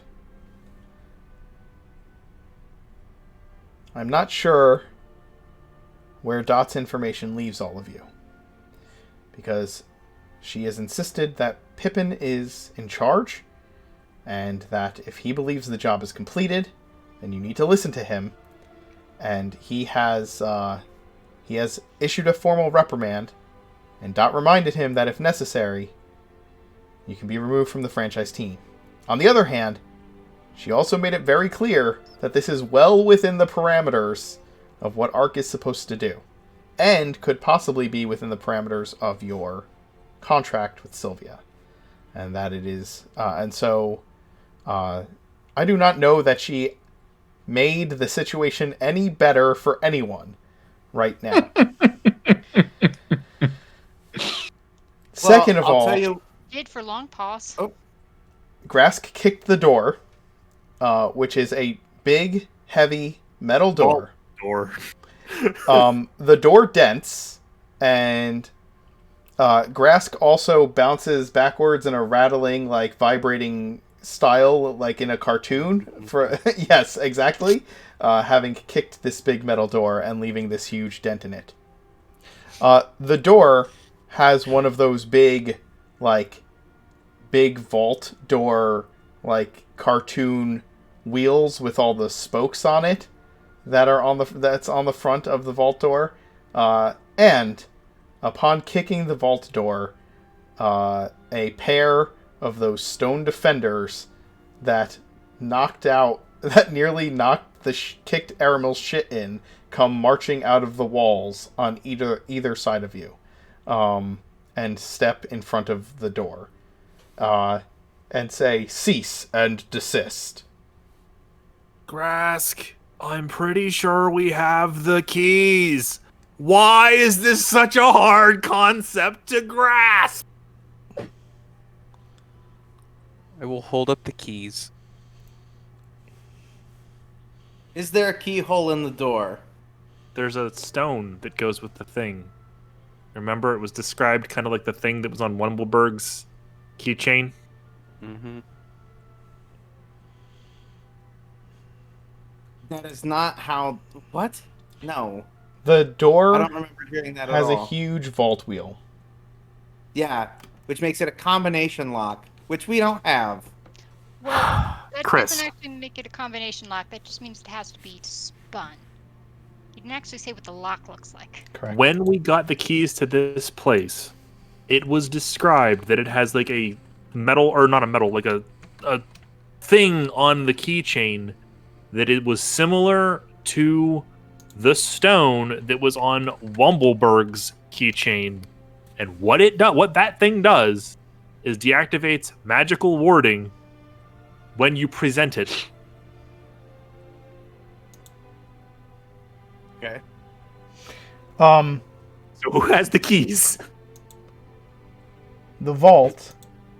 I'm trying to find a useful image of what the vault door looks like. The vault door essentially has the same type of wheel on it as the ones that would that allowed Bernard to move or not move through the. Okay, so it's the same as through those the like basement. those portcullis wheels. Yes. Okay. The portcullis the wheel needs to be unlocked so that it can be spun. Aramil, you hold up the keys, and these things just continue to stand in front of the door. They are not being aggressive. They are not in any way trying to hurt anyone. They have said, please desist, after Grask has kicked the door, and are standing there with their shields together, just kind of in between all of you and the vault doors. Mr. Dorgard, could you clarify whose vault this is? Make sure we came to the right place. Do I get any response? No. Their responses are programmed. I'll hold up the bauble that's at the end of the keychain that Pat was just talking about. Right? Yeah. Nothing? They're not like backing away, but they're also not coming forward. They're just standing there. Are they standing in front of like the wheel? They're just no. You can like walk between them if you want to. Oh, fine. Aramil, give me the keys. Thanks, Mom. Oh, he doesn't know what these things do, and therefore has no fear. Oh, you weren't there for that combat. Correct. Yep. I will take the keys from Aramil if he gives them to me. Here. Though he like puts his ear to the door, like brings the keys a little closer to see if he hears like a magical click. If you walk towards the door with the keys, the things do not harass you. Okay. Try to start spinning the wheel with the key close to the door. No, that does not work. Oh, you have to unlock it first? Right. Like a key I thought in the the lock? the bauble on the end might be like a release so that you can turn it so that you can. There was Yeah, an but actual the there was an keyhole- actual lock on the wheel things that Oh. you could use the key in. Oh, So okay. Then I will put you it find in there.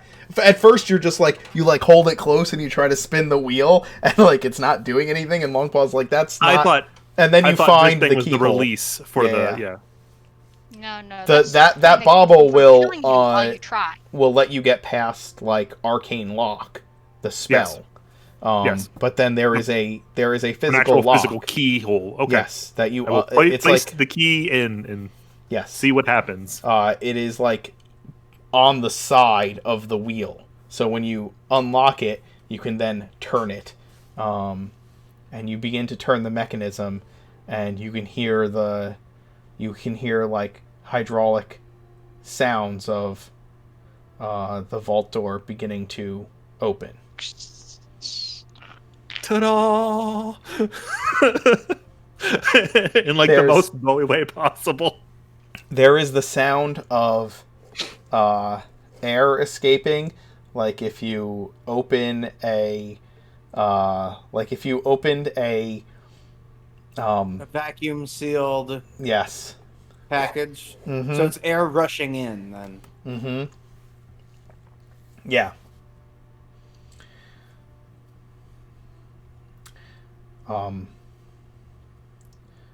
The Stone Guardians step aside and back into their cubbies in the walls, blending back in with the walls Sorry, themselves. dudes. Inside the vault, once the door opens, you see a fairly large room with a like a 12-foot tall stone statue in the center of what looks like Thormodin. You see several chests lining the walls of the room, and you see at the back of the room, just beyond this statue, a glass case that is locked, and several items inside the case. I'm going to walk back over, pick Pippin up, and set him on top of Mare, and say, "Ha! Do you think that'll cover some of the money problems you were worried about?" Then hand him the keys.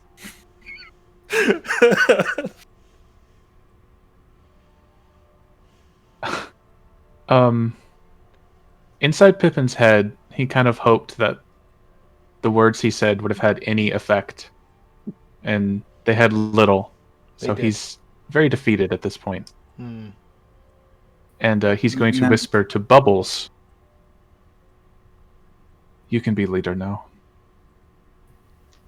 Now, Sir Bowie, I believe that Pippin's concern was more for time and efficient use of resources rather than a concern that the vault itself would not prove to be profitable. Well, he's However, I looking believe for we money. have been proven to be right that this was a worthwhile endeavor to pursue. However, the possibility remains that it may have been a waste of time. I understand your formal reprimand. Pippin, you are, of course, the leader, and once I have my documents in satchel, I will be able to provide you any forms that you require if you decide that you wish to terminate contracts with the franchise. I will, of course, remind you that I have friends in humanoid resources, but... Whoa! Hey, what about Fey resources? I demand representation. That is an Bowie, excellent do you even point. know what that means? No, he is onto something now. Why should it only be humanoids who are able to work for the Artifact Recovery Corporation? Wait. No. No. Leo, shut up. Leo, shut up. All I heard is that I can't get reprimanded by humanoid resources. Your threats mean nothing to me now. No, but genuinely think about it. There are parts of Oregon that humanoids are simply not capable of visiting without great difficulty and often with the use of magic. If there were a great treasure lost in a shipwreck, you would need to find a wizard capable of casting a water-breathing spell to be able to go down there and recover it. But on Leo's shoulder and whisper to him, "Bowie's not technically a humanoid." if we were able to hire a water elemental to go down there, they could plunder the shipwreck. And so why is that not something that the corporation is pursuing? I think Bowie has raised an excellent point. Perhaps we could write up While this a conversation, I would like to about representation is going, Aramil just walks past without a word, and I start checking the chests for traps. I would also like to point out that without representation, you also are not afforded any protections. Well, I get all I need from, well, you know. She provides, my dude. She provides. Maybe in faith, but not in legality. Trust me, I've had a few. We've had a few cases of people needing particular protections in after certain incidences in the league. But that is neither here nor there. Pippin, did you, or not Pippin, Aramil, did you roll Take an my inspiration, investigation check? Aramil. Woohoo! Great. How? Batting 1,000. Aramil, as you are investigating the chest, you are Brings that up to a 20. You are intensely investigating this chest to check for traps, peering at it. The others are still having this argument about representation, or this conversation about representation outside of the vault. And as you are examining it, you find a series of clockwork mechanisms inside of the lock of the chest, and you hear the earth-shaking footstep of the statue turning and stepping in your direction. I stop, and I look up. Has he stepped off his pedestal and is looking down at me, or is he just turning? He has stepped off his pedestal and is swinging his hammer towards you. That's a problem. The statue? Yes. I'm just looking. I'm not even touching. Oh God. The statue of Thormodin just turned to look at him. The statue of Thormodin just turned to strike him. Okay. Priest dude. Like Bowie is just beside himself. He wasn't picking any locks. I wasn't even picking any locks. I thought looking would be fine. The god. Look at the god, priest dude. Look at the god. While this conversation is happening, you just hear meaty whack. Both chuckle. We'll find out.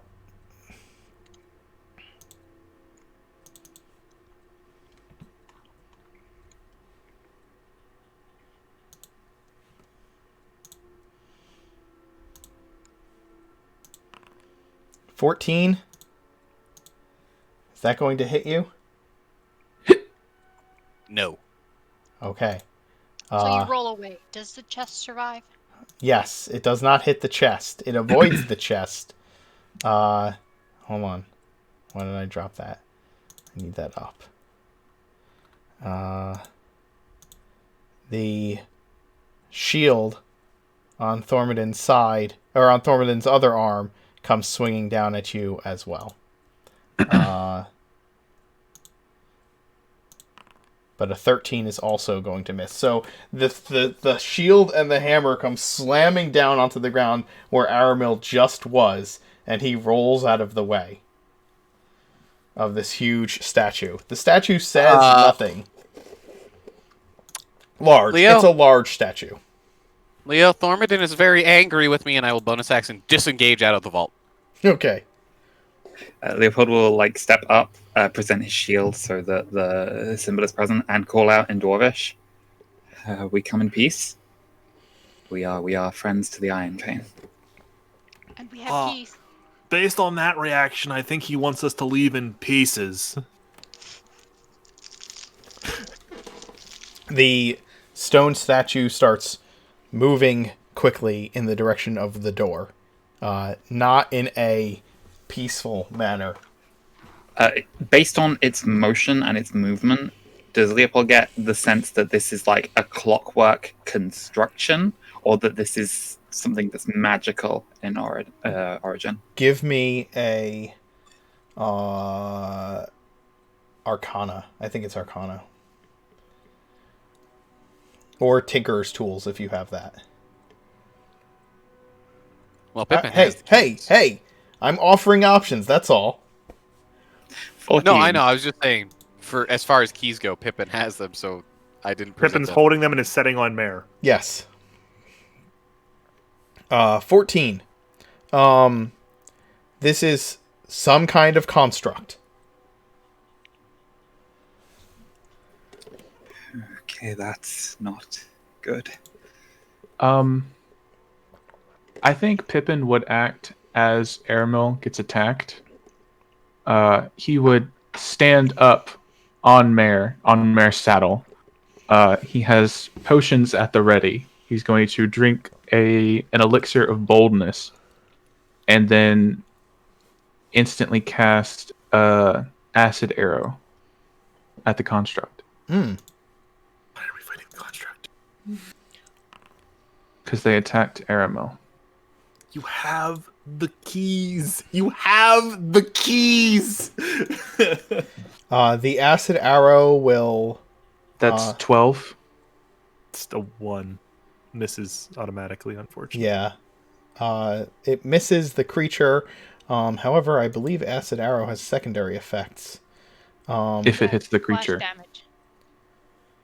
No. On a miss, the arrow splashes the target with acid for half as much as the initial damage, and no damage at the end of its next turn. Yeah, so it's going to still take 6 damage from that.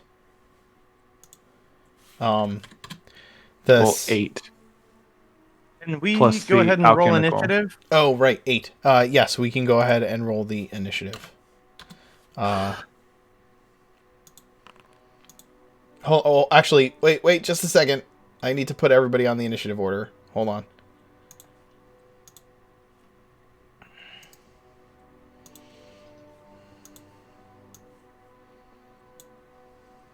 Oh, this is going to look huge.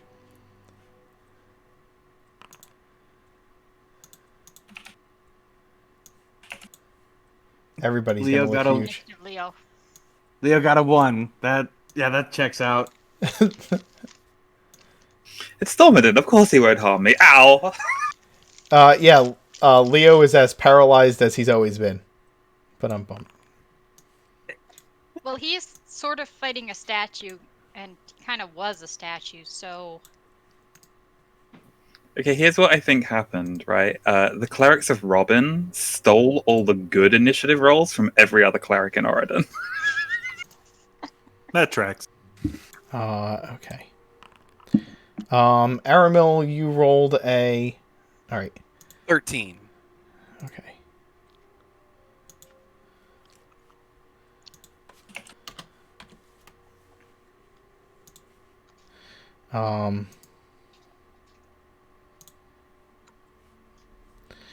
Grask, did you roll?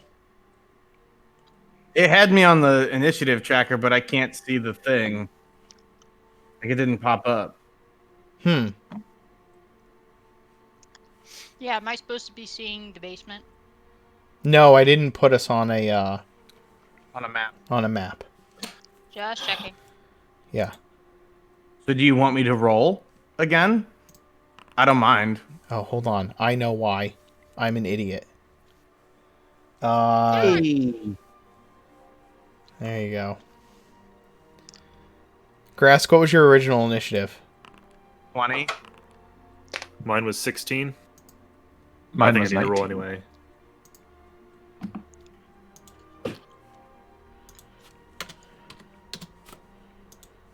All I'm right. not having a good set of rolls tonight. Okay, so I just want to check. Grask is at 20. Pippin is at what? 19. 19. Always at 19. 16.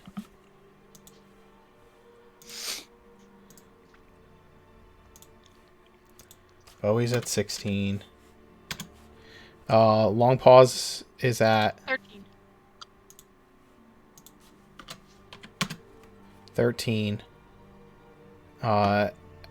Aramil, you're at 13. Yep.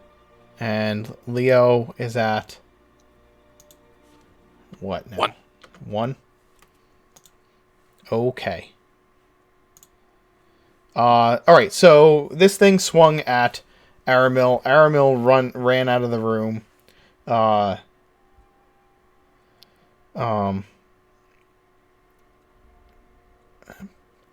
Pippin shot an acid arrow in, missed the thing, but the acid splashed all over it.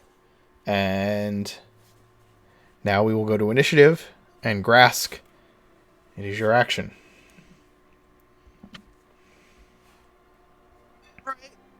Well,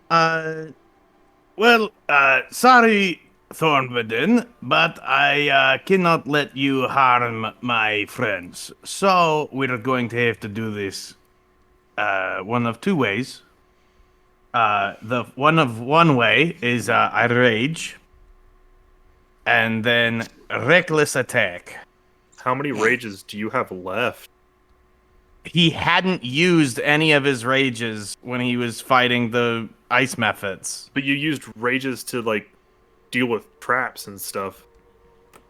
He used the one rage to charge to charge through the traps. Charge the traps.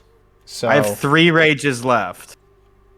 That's fair. I just was like, fuck. How many rages do you have left? 3. Cool. Okay. All right, and then reckless attack.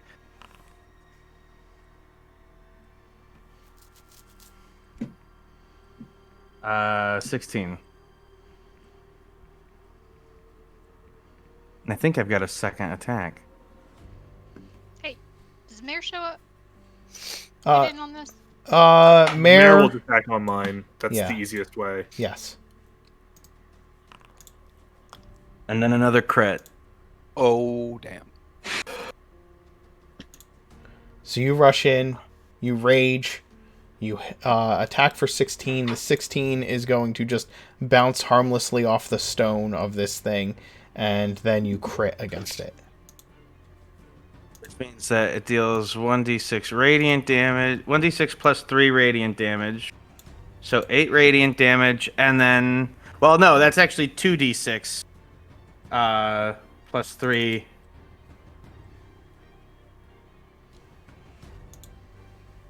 How much of your damage is magical and how much is not magical?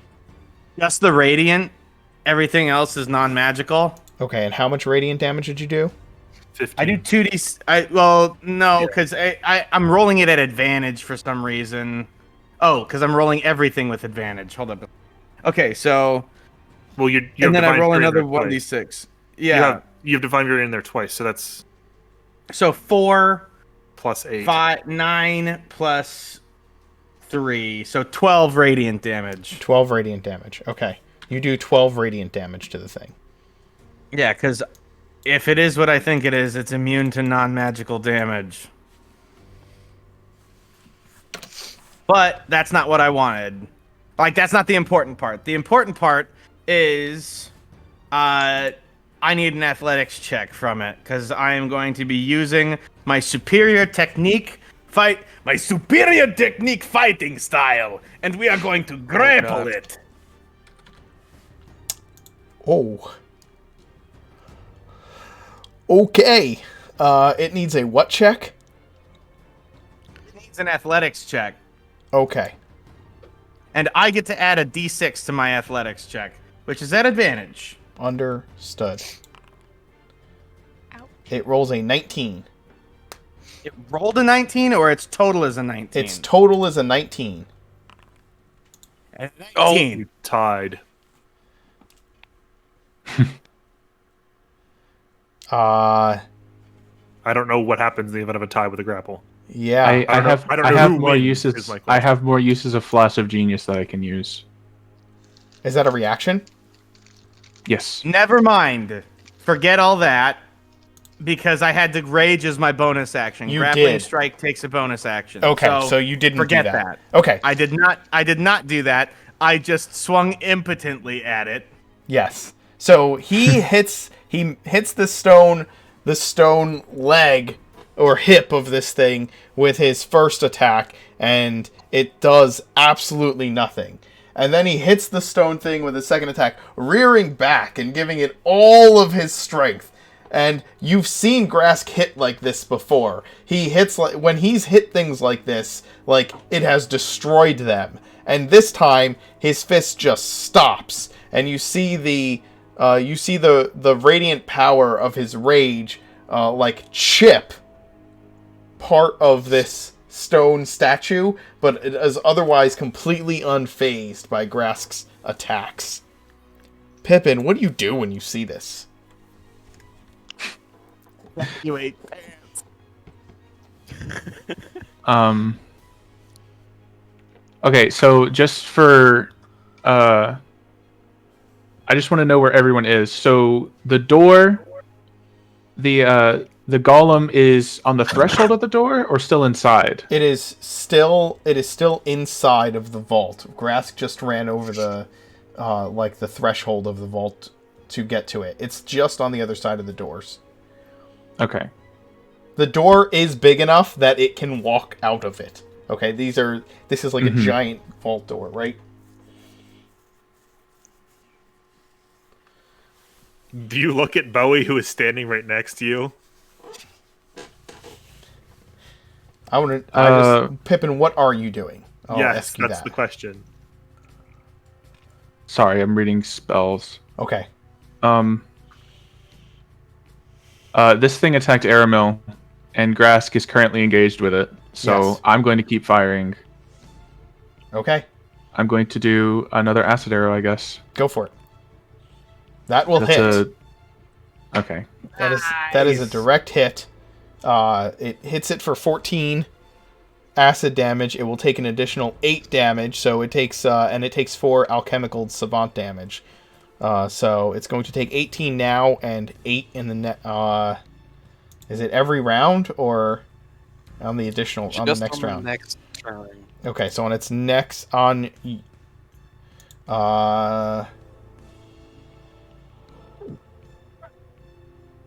2d4 acid damage at the end of its next turn. So at the end of its next turn, it will take the other 8 damage. And then that's it. Bowie is up next, yes? Mm-hmm. Yes, Bowie, it is your action. Give me the goddamn keys. Bowie just kind of yanks the keys back from Pippin, just kind of like walks in the vault nonchalantly and just starts opening shit up.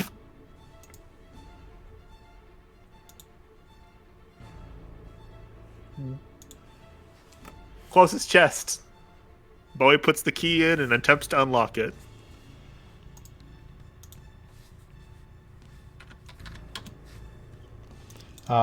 Okay. You walk in. The stone golem ignores you as you walk in, and you go up to the chest, place the key in, and unlock the chest. It unlocks smoothly like butter. What's in the chest?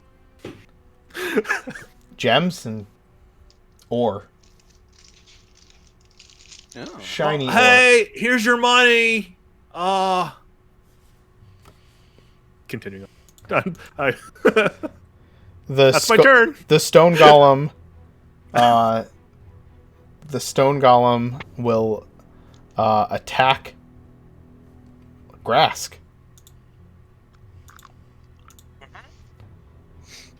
What? That was kind of the point. Yep.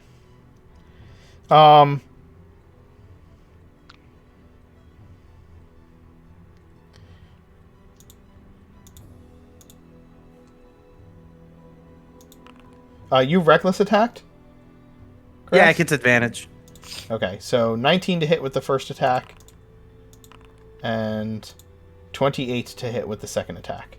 Oh, do I still have a free action to talk? Yeah. I'm gonna shake the keys at the golem. You can stop that now. Just like a rattle. Like. So the golem goes to hit you, Grask, and attack, and Bowie starts jingling the keys and commands it to stop. And its fists stop just as they are about to slam down upon you, heavily. I'm sure I'd have been fine. Yeah, it would have only been 38 damage. You would have been fine. Yeah, I'd have been fine. You'd have been fine. Over half my health. Well, that also would have gotten halved because of rage. That's true. But still. Yes, it would have. Actually, it's weapons that count as magical, so that would. Doesn't matter. Yeah, it's all Barbarian bludgeoning. Rage is all bludgeoning, slashing, piercing damage. Okay, Yeah. then yeah. I have played with a DM who thought it was dumb and axed that rule, and so our barbarian past like 6th level just was a shitty fighter. Hmm. He did make the caveat that at like 10th level you get like magical barbarian range, but our barbarian opted not to take it because he thought it was dumb. I And then have anyway, no words for any of that. The golem stops as commanded by the key holder. Hey, Leo! Do you know this guy? It appears to be a representation of Thormodon. Oh. he's not Can happy I, with me. like, inspect the statue, or the golem, I guess it is, for, like, design elements to give, like, a rough indication of, like, when this would have been created? Yeah, Like, has there been fluctuation in the way that the gods are presented across the centuries? sure. Or have they been fairly consistent? It's like, is this Thormodon when he was in his awkward college phase and was trying to grow his beard in, and it was just... Yeah, I'll need a roll. What's it called? A religion roll from you. With wisdom, it is his own religion, to be fair. I'll give you advantage on it.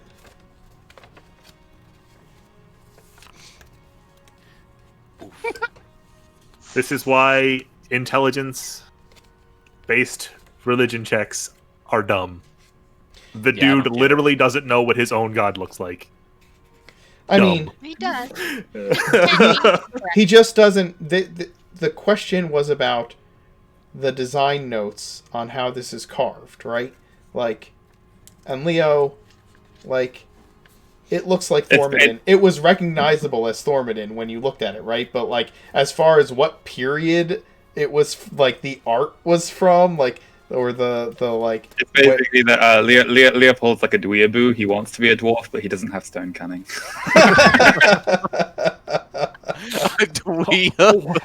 Where's the subtitles at, you guys? Oh no, please God. I left that part of Reddit a long time ago. Don't take me back. The chests can be unlocked with the set of keys. Now, it's a set of keys, right? Like, Yeah, I have to... you have to Jingle know, through you have them. to figure out which key unlocks the chests, which doesn't, like, you know which one locks the front door at this point. Like, you've used the different keys for different things, but you're able to start popping open the chests.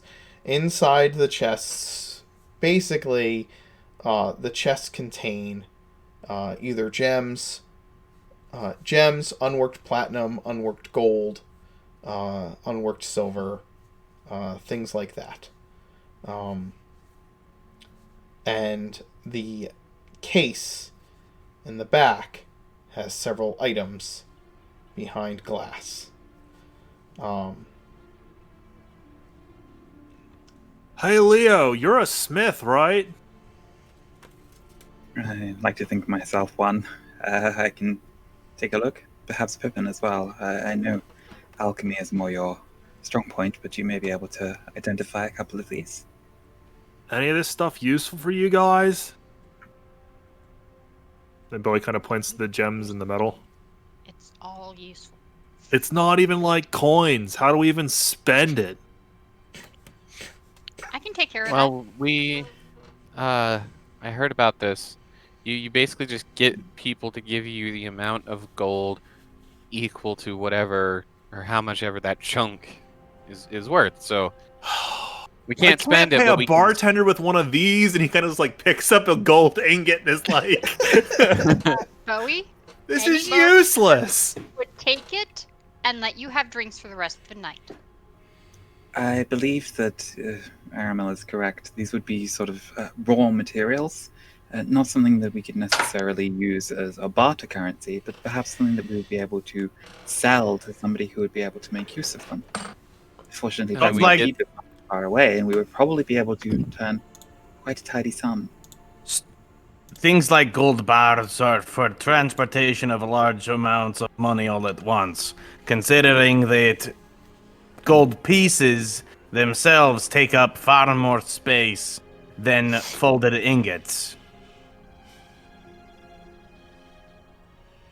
Huh. If you guys want to make this worth the most, I mean, I did read a book on pneumatic forgery. I'm sure we could pull that off.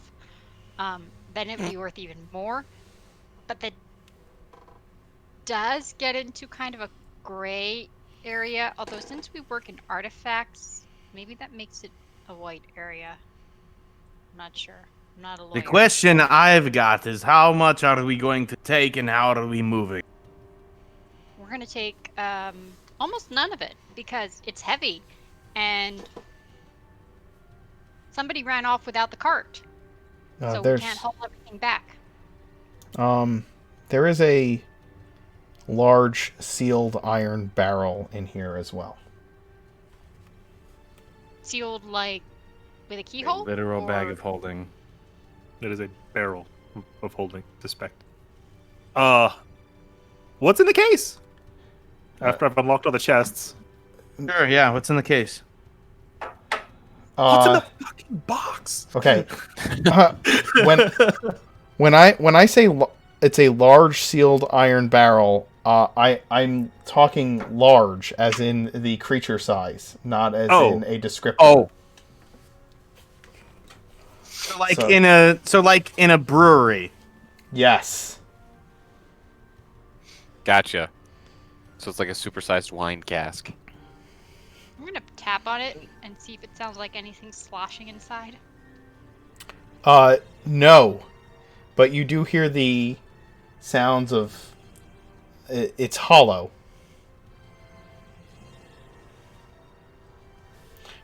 Inside the case are... I will describe the items you see inside the case. As soon as I pull up the descriptions, there is a thick, waisted belt that has the visage of Thormodin on the buckle inside of the case.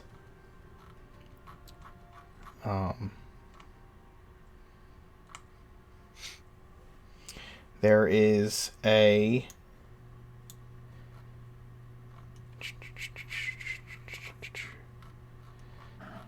I'm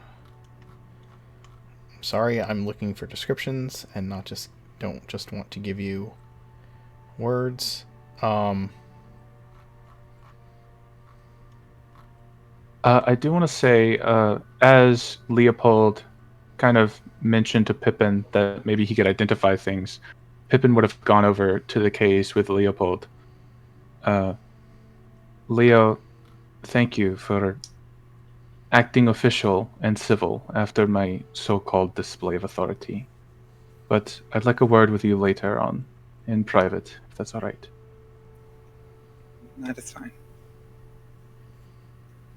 Again, I did not mean to undermine your authority. I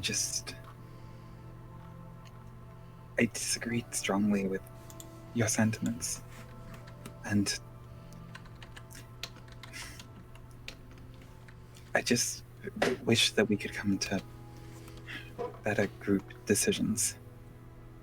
That you could be a mediator between two decisions that the group are deciding between, instead of being a dictator.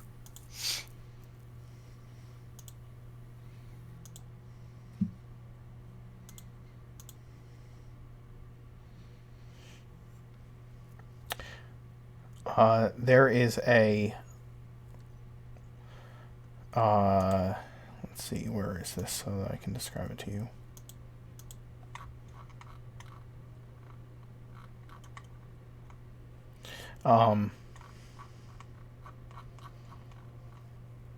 There is a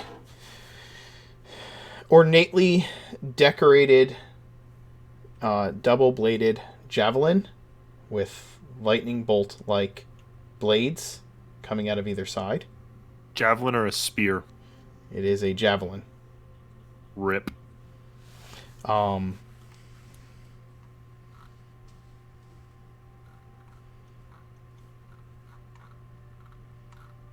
can still. Oh. No, I can't. Sure, I can use javelins.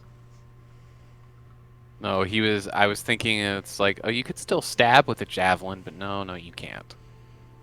Yes, You can. cannot we use can. javelin. Oh, really? Yeah, Don't- all throwing weapons can be used in melee. Bowie cannot, Why? because I have polearm master. So fighting with a javelin is dumb. Oh, Hmm. that's right. It won't count. Correct. I thought you meant you couldn't use it. And I was like, wait, you have martial weapons. What are you talking about? Absolutely could. You could, but he won't get all the bonuses, so it's kind of sad. Yeah. Correct. You wouldn't get the bonuses for Polar Master. That sucks. Yep. Anywho, So we have a wrestler-sized belt. Is that what it was described as? I just heard fancy belt. Thick It belt. is. belt It is for a a thorn thick. Called a dwarven kind. Yes, it's a belt of dwarven Big kind. belt, I just pictured those giant belts that the wrestlers have. There's a belt of dwarven kind. There is a javelin of lightning, because you guys are going to identify them eventually. Like, Yes. I could give you the descriptions, but I will just tell you what they are.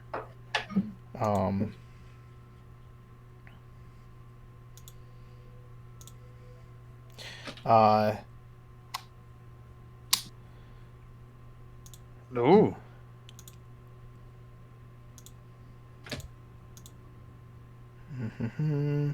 Ooh.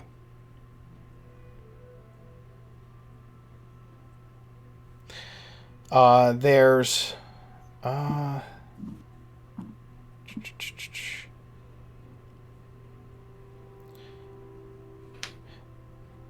the shitty thing about this is it's shitty. So I'm going to have you guys roll rather than me trying to use this generator. So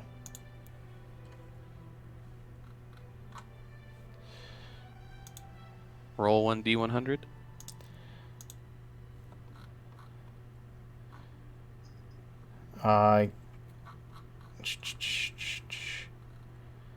Yes, give me a D100 roll.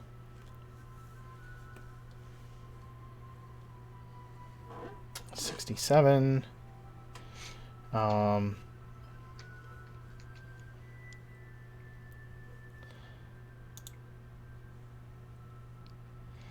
Okay. It's empty, Milo. It's empty. See? No more. Empty. There is a set of horseshoes in here. There's a set of horseshoes of speed.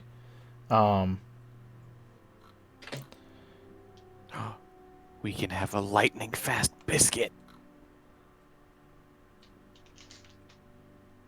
They're gonna need it,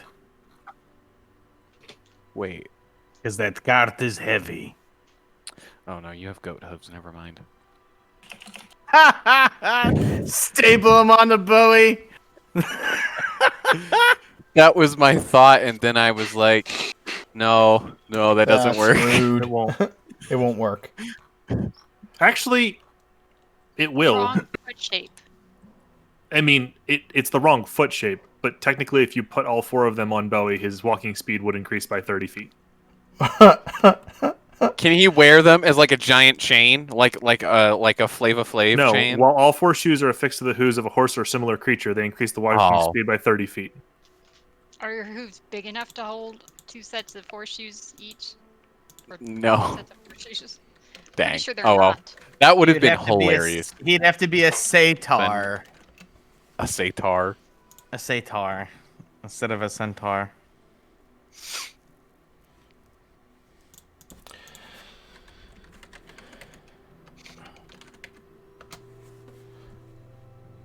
Meanwhile, Longpaws is just looking through the chest, picking out the prettiest gems. There is also a mace, a set of gauntlets, and a halberd inside. The halberd could be good for Bowie.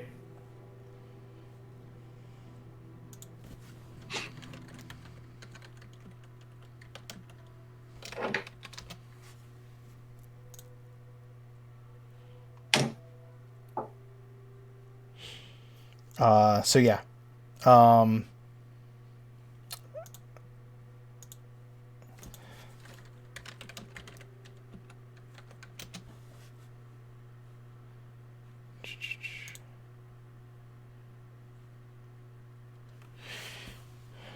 okay. Yeah, you find a +1 halberd. You find gauntlets of ogre power. Are the gauntlets, and then there is a there's a +1 mace as well. Mm. I think it'd be really funny to give Pippin the gauntlets. Found these gloves. I think you would like them. Puts them on, Pippin just. He can suddenly speak muscles. He and Pippin could, Thank you, Grask. I think they're a little big for me, though. Bubbles could have They better wait, don't they conversation. shrink? Yeah, they. When you attune this stuff, I don't know how Mark wants Sizes. to rule it, Typically. but generally, Oh, it He does doesn't look want him. terrible. If he wants to act like they're too big, that's fine too. I mean, that's still just as funny. Um, But he could talk with Bubbles so much easier. the mace is not a +1 mace. It is a let's see.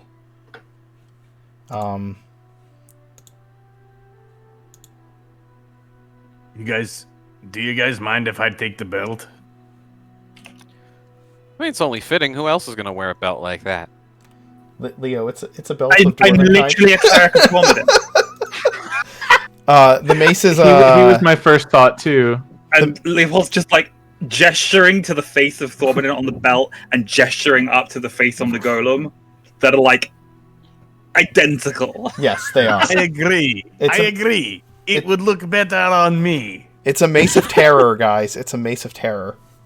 Okay. Oh? It's horrifying to look at. Just Well- looking at it bothers you.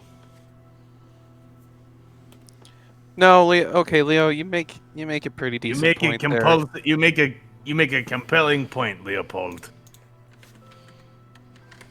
Apologize to Pippin for real, and you can have the belt. You're in no position to make that negotiation. I have the belt. Oh, Listen, I understand this worked out, but you guys acted like real jerks to our leader. Bowie just kind of hands the keys to Leopold and walks out of the vault. I understand that you feel I'm gonna go sit with Mare. to some degree personally affronted by the decision that Sir Bowie and myself and Longpaws made to continue to pursue coming here to this vault despite the direction of our... I don't think you understand at all. I don't give a shit. But you are But asking me... you... You are yes, asking I'm asking me- that you apologize properly, because that apology was shit. You are asking me to give an insincere apology. You are asking me to I'm say asking that that I you am make a sorry for sincere something that- apology. for which I feel no remorse. In fact, I feel vindication. We were correct to come here. The belt that we are And I will arguing enjoy over this we badass would have belt. obtained if we had not. Listen. It is very clear that you have been trapped in a shell of stone for the past 500 years if you think that your behavior, regardless of the outcome, is in any way acceptable. As a professional or employee of any business, I am not going to give a stand shit here. if you're sincere. I don't give a shit if your apology is sincere. I'm you not better going to make it stand sincere. here and be lectured to about being professional by somebody who cannot remember his own job title half the time.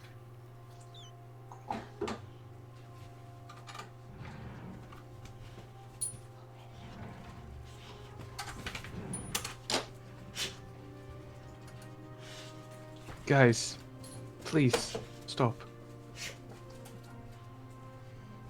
Grass, give me the belt.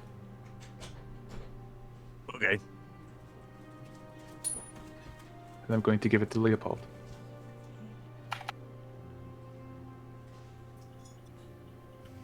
For what it is worth, while I do think that it was correct of us to come here, I was sincere when I told you I did not intend to undermine your authority or make you doubt your position as leader. You make sound decisions, you care about the safety of everybody here, and I intend to follow you on to many such escapades in the future that I hope will be just as profitable as this one has turned out to be. I say that not out of greed, but out of... Why are we doing this if not to make money? How will we achieve the things that we want if we do not earn gold, platinum, to build up our franchise, to increase our prospects? To help my family. Aramil wants to visit Geneva, and we can't go there quite yet. Not until we build up our franchise rating and continue to pay fees back to headquarters, and we can't do that if we are only set on doing an adequate job.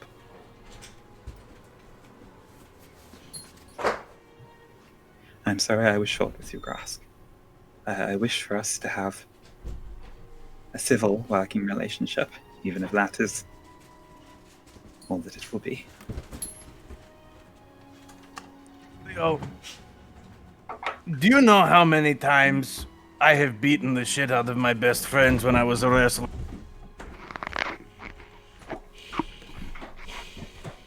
Okay, you know what?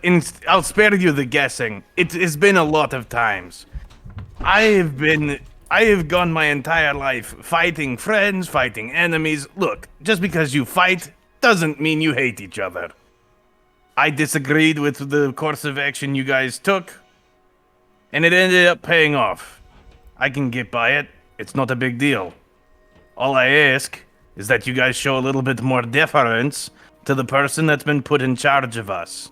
Whether that involves giving us a little bit more heads up when you decide to go off and do your own thing, or when you guys have an actual plan or like solid logic behind a decision, share it instead of just running off. That is all I ask. Communication. That's all I want. Yeah, we haven't done a very good job of that today.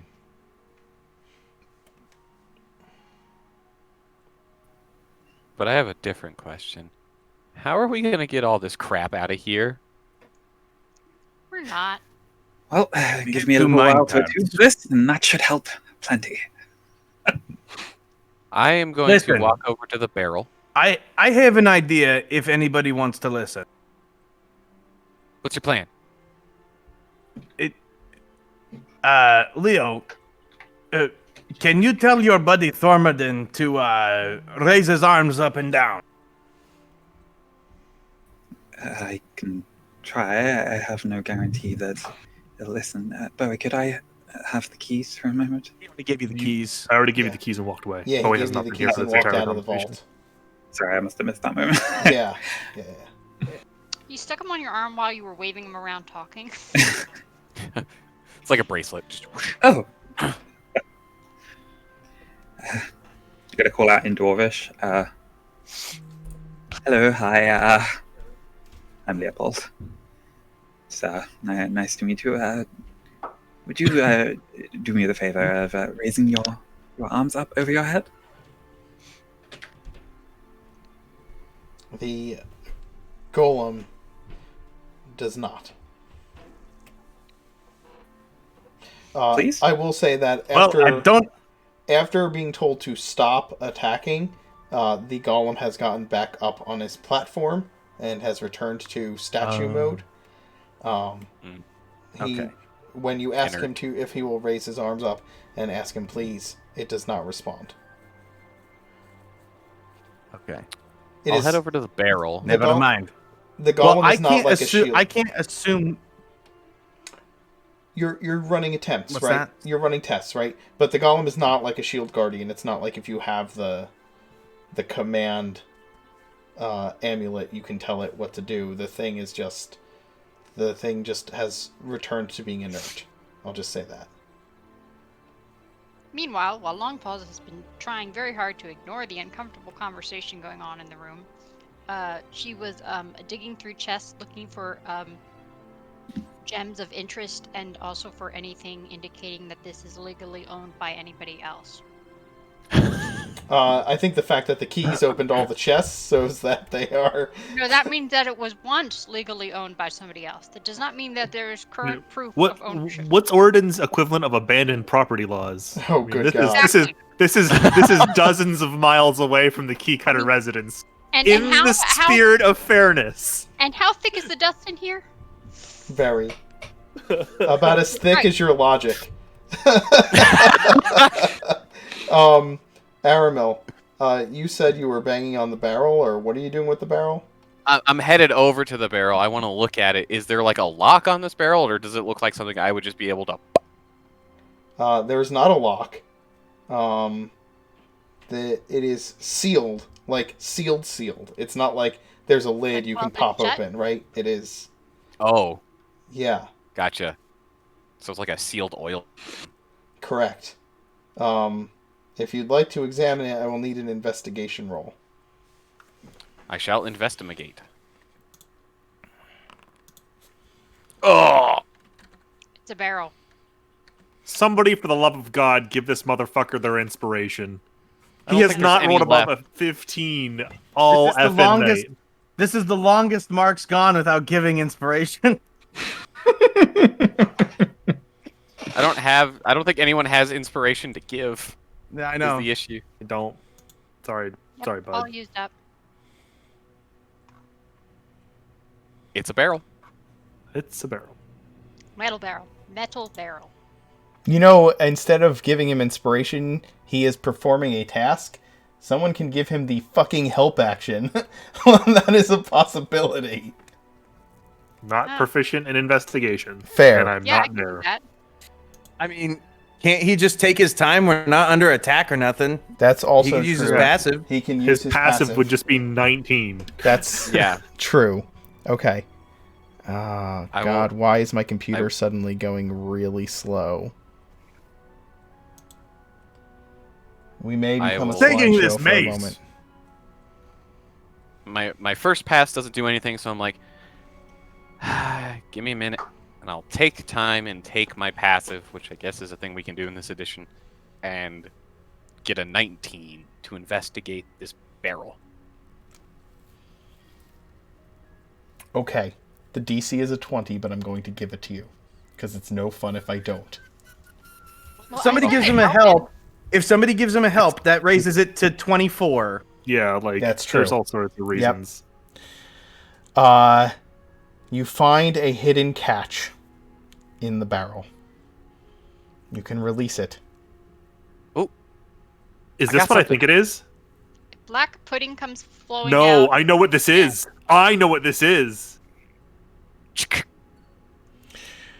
Releasing the is- catch unlocks a hatch at one end of the barrel, allowing 2 medium or smaller creatures to crawl inside if God, you is this wish. an apparatus of It quality? is. It is. Inside, Oh there my are God. 10 levers set in a row at the far end, each in a neutral position, able to move either up or down. When Oh my God, this is great. So the barrel slides open, and I'll peek inside. Guys, this isn't a barrel. And with that revelation, it's like the end of the movie is the camera looking out from inside of this barrel, and everybody's heads like coming into view, looking into the barrel, and like Aramil's jaw dropping open at what he's found, and we will end it. We will end it there like that for tonight. Let's do some favorite moments. My Christ. I think it's kind of necessary to try and do some favorite moments this evening. I will have each of you give me a favorite moment for your character and for one other character at the table. Starting with Pippin. I really liked referencing Ace. Mm-hmm. Don't get that reference. I'm sorry. It's all good. Ace was That a was- previous character on the in Arc before you guys showed up. He Leon. was played by the guy who ditched out of the middle of your Tomb of Annihilation game. Yeah. His Oh, okay. yeah. He was also in here, and after he left that All game, right. he never showed Nope, up it's all here. good. So Yep. I just needed to know. Appreciate it though. And for someone else, I really liked when Bowie and Leo were trying to sneakily escape, and like Bowie like goes off and fakes catching Leo to bring with him, and this whole time Leo is very like trying to act like he's not doing anything wrong, and I really liked that. Like that, just that interaction. I didn't explain it very well, but I get what you mean, though. Yes. Pat? Summoning Mare and just being like, fuck this, we're going to the vault. Answer. That's my answer. And for another player? I really enjoyed us like bolting on Mare, and then like Aramil and Longpaws is like, no, and Aramil just gets run over. And Longpaws is like, Bowie, how could you do this? And I'm just like, sorry. And then Longpaws is like, but wait, I want to help.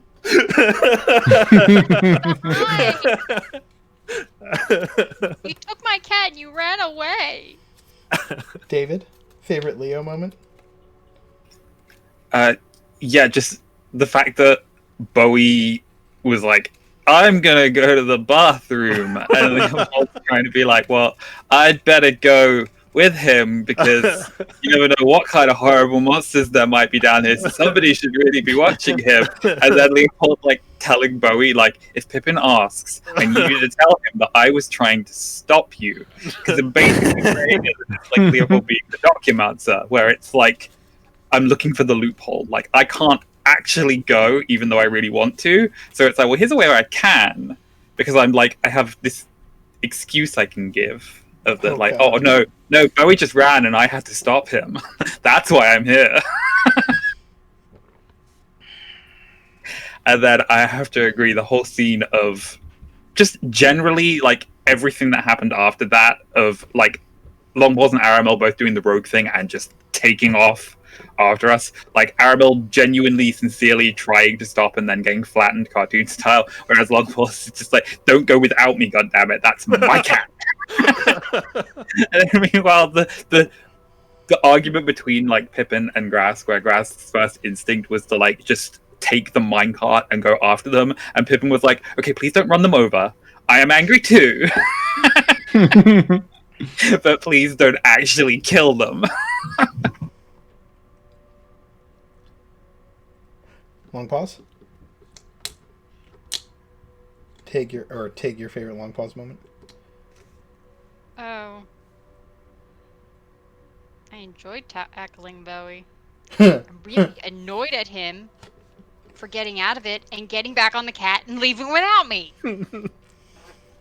I had already been thinking very carefully about how I was going to try to get in Leo and Bowie's cart, and we were just going to lag behind. And no! He had to just run off and leave me behind. So not nice. Thought he was my friend. But, I did For I did enjoy watching Pippin be boss and stuff when I wasn't cringing too badly at the whole there's reprimands going on. part. How dare Leo bring me in on it? I was not in trouble. Do not get me in trouble. Oh yeah, that was so funny. Just seeing you and your camera go like.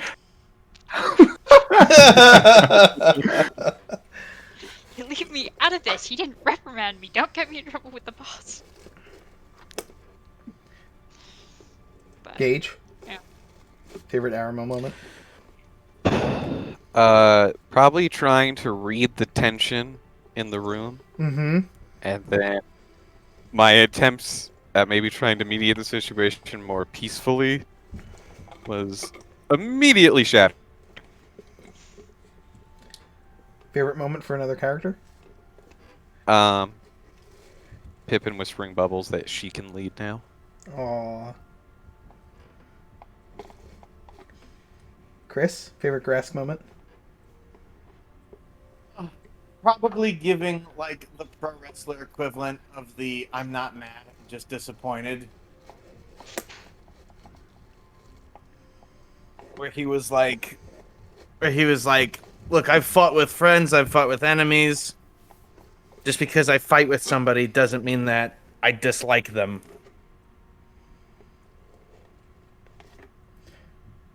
And your favorite moment? And then for another? someone else,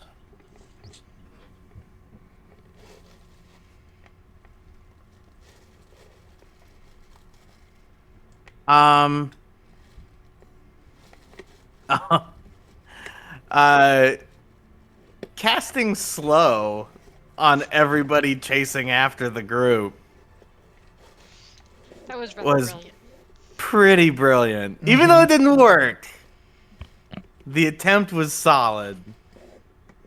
So I give Leo props for that. That was pretty good. Slow-mo Grask is pretty great.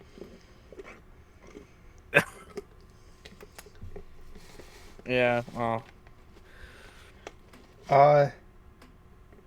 It's hard to see Pippin struggling with his role as leader, but I thought it was good. I thought it was well role played, even if it's hard to see. And I think it's hard to see because it's well role played. I enjoy Pat's efforts to like have Bowie like accidentally solve problems in certain situations. Or like actually it's his constant like, we have the keys, like his like trying to do that. It's been a in recurring character. thing. It's Yes. been a recurring thing. Like we had keys just like this in the first thing that we did, and they solved all of our problems. And then we come here and we're like, oh look, we were more keys, and they solve all of our problems. Y'all, even Bowie's like, guys, we have the keys. The fact that the main thing I enjoyed about it is that you do it in character, right? You stay in character even for that. So Bowie is like in character, like, don't we have like the keys for this? Kind of a situation.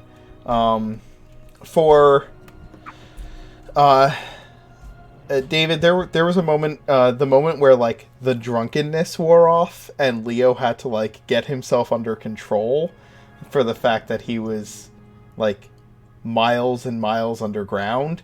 Just bringing that back into focus, and but actually I think my favorite Leo moment was where you were sitting on the dais of the rotating line of tracks, just calculating out the, like, appreciating and being in awe of the orderliness and calculations that would have had to go into the building of this entire thing. How that fits into Leo's, like, cosmic worldview. It had to be the long pause, like, you left without me moment for a long pause. Like, just like, wait, that's Mare.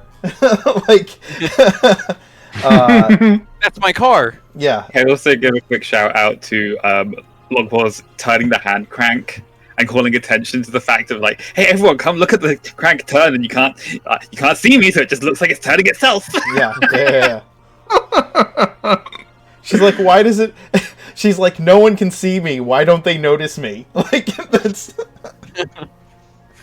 The ultimate, notice me, senpai. Notice me. Isn't that what you wanted? That guy, crazy Satan guy.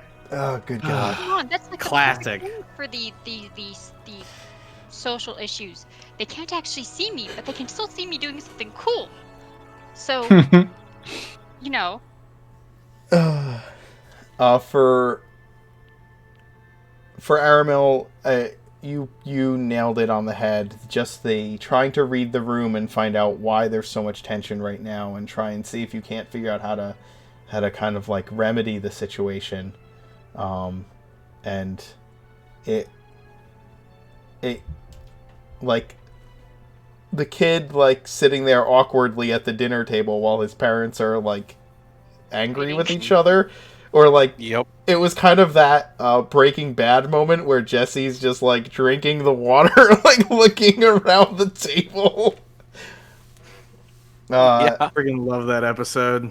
And for Grask, the not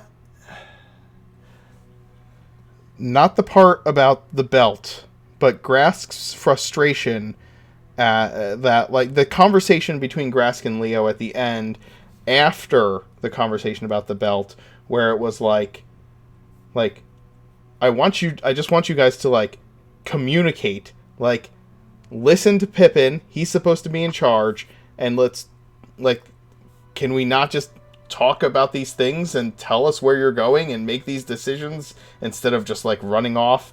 Like, it was the first time, like, Grask has been frustrated for the last few episodes, and that was, like, the first time Grask expressed his frustrations in some kind of verbal, constructive, conversational manner, instead of just, like, kicking doors in and picking up destroying minecarts. everything. Yes.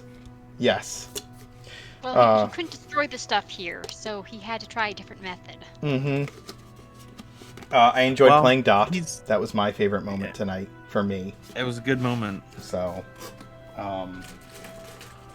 The way that you described the oh shit moment of when Grask crit and still only did 12 damage. That's always a bit of a... Ugh. yeah, that's always terrifying, right? Because Grask just kicked the door for 51 damage, and then crit on this thing and did 12. So, yeah. Anyway, guys. I have an idea of how we can get some of this loot out of here. But I'll save that for next session. Okay. Well, this has been Artifact Recovery Corporation. We will do a raid, so stick around for that. But we're going to pop over the ending screen, and you all have a good night. We will see you tomorrow for both Help Wanted and The Dance Macabre. Have a good night, everybody.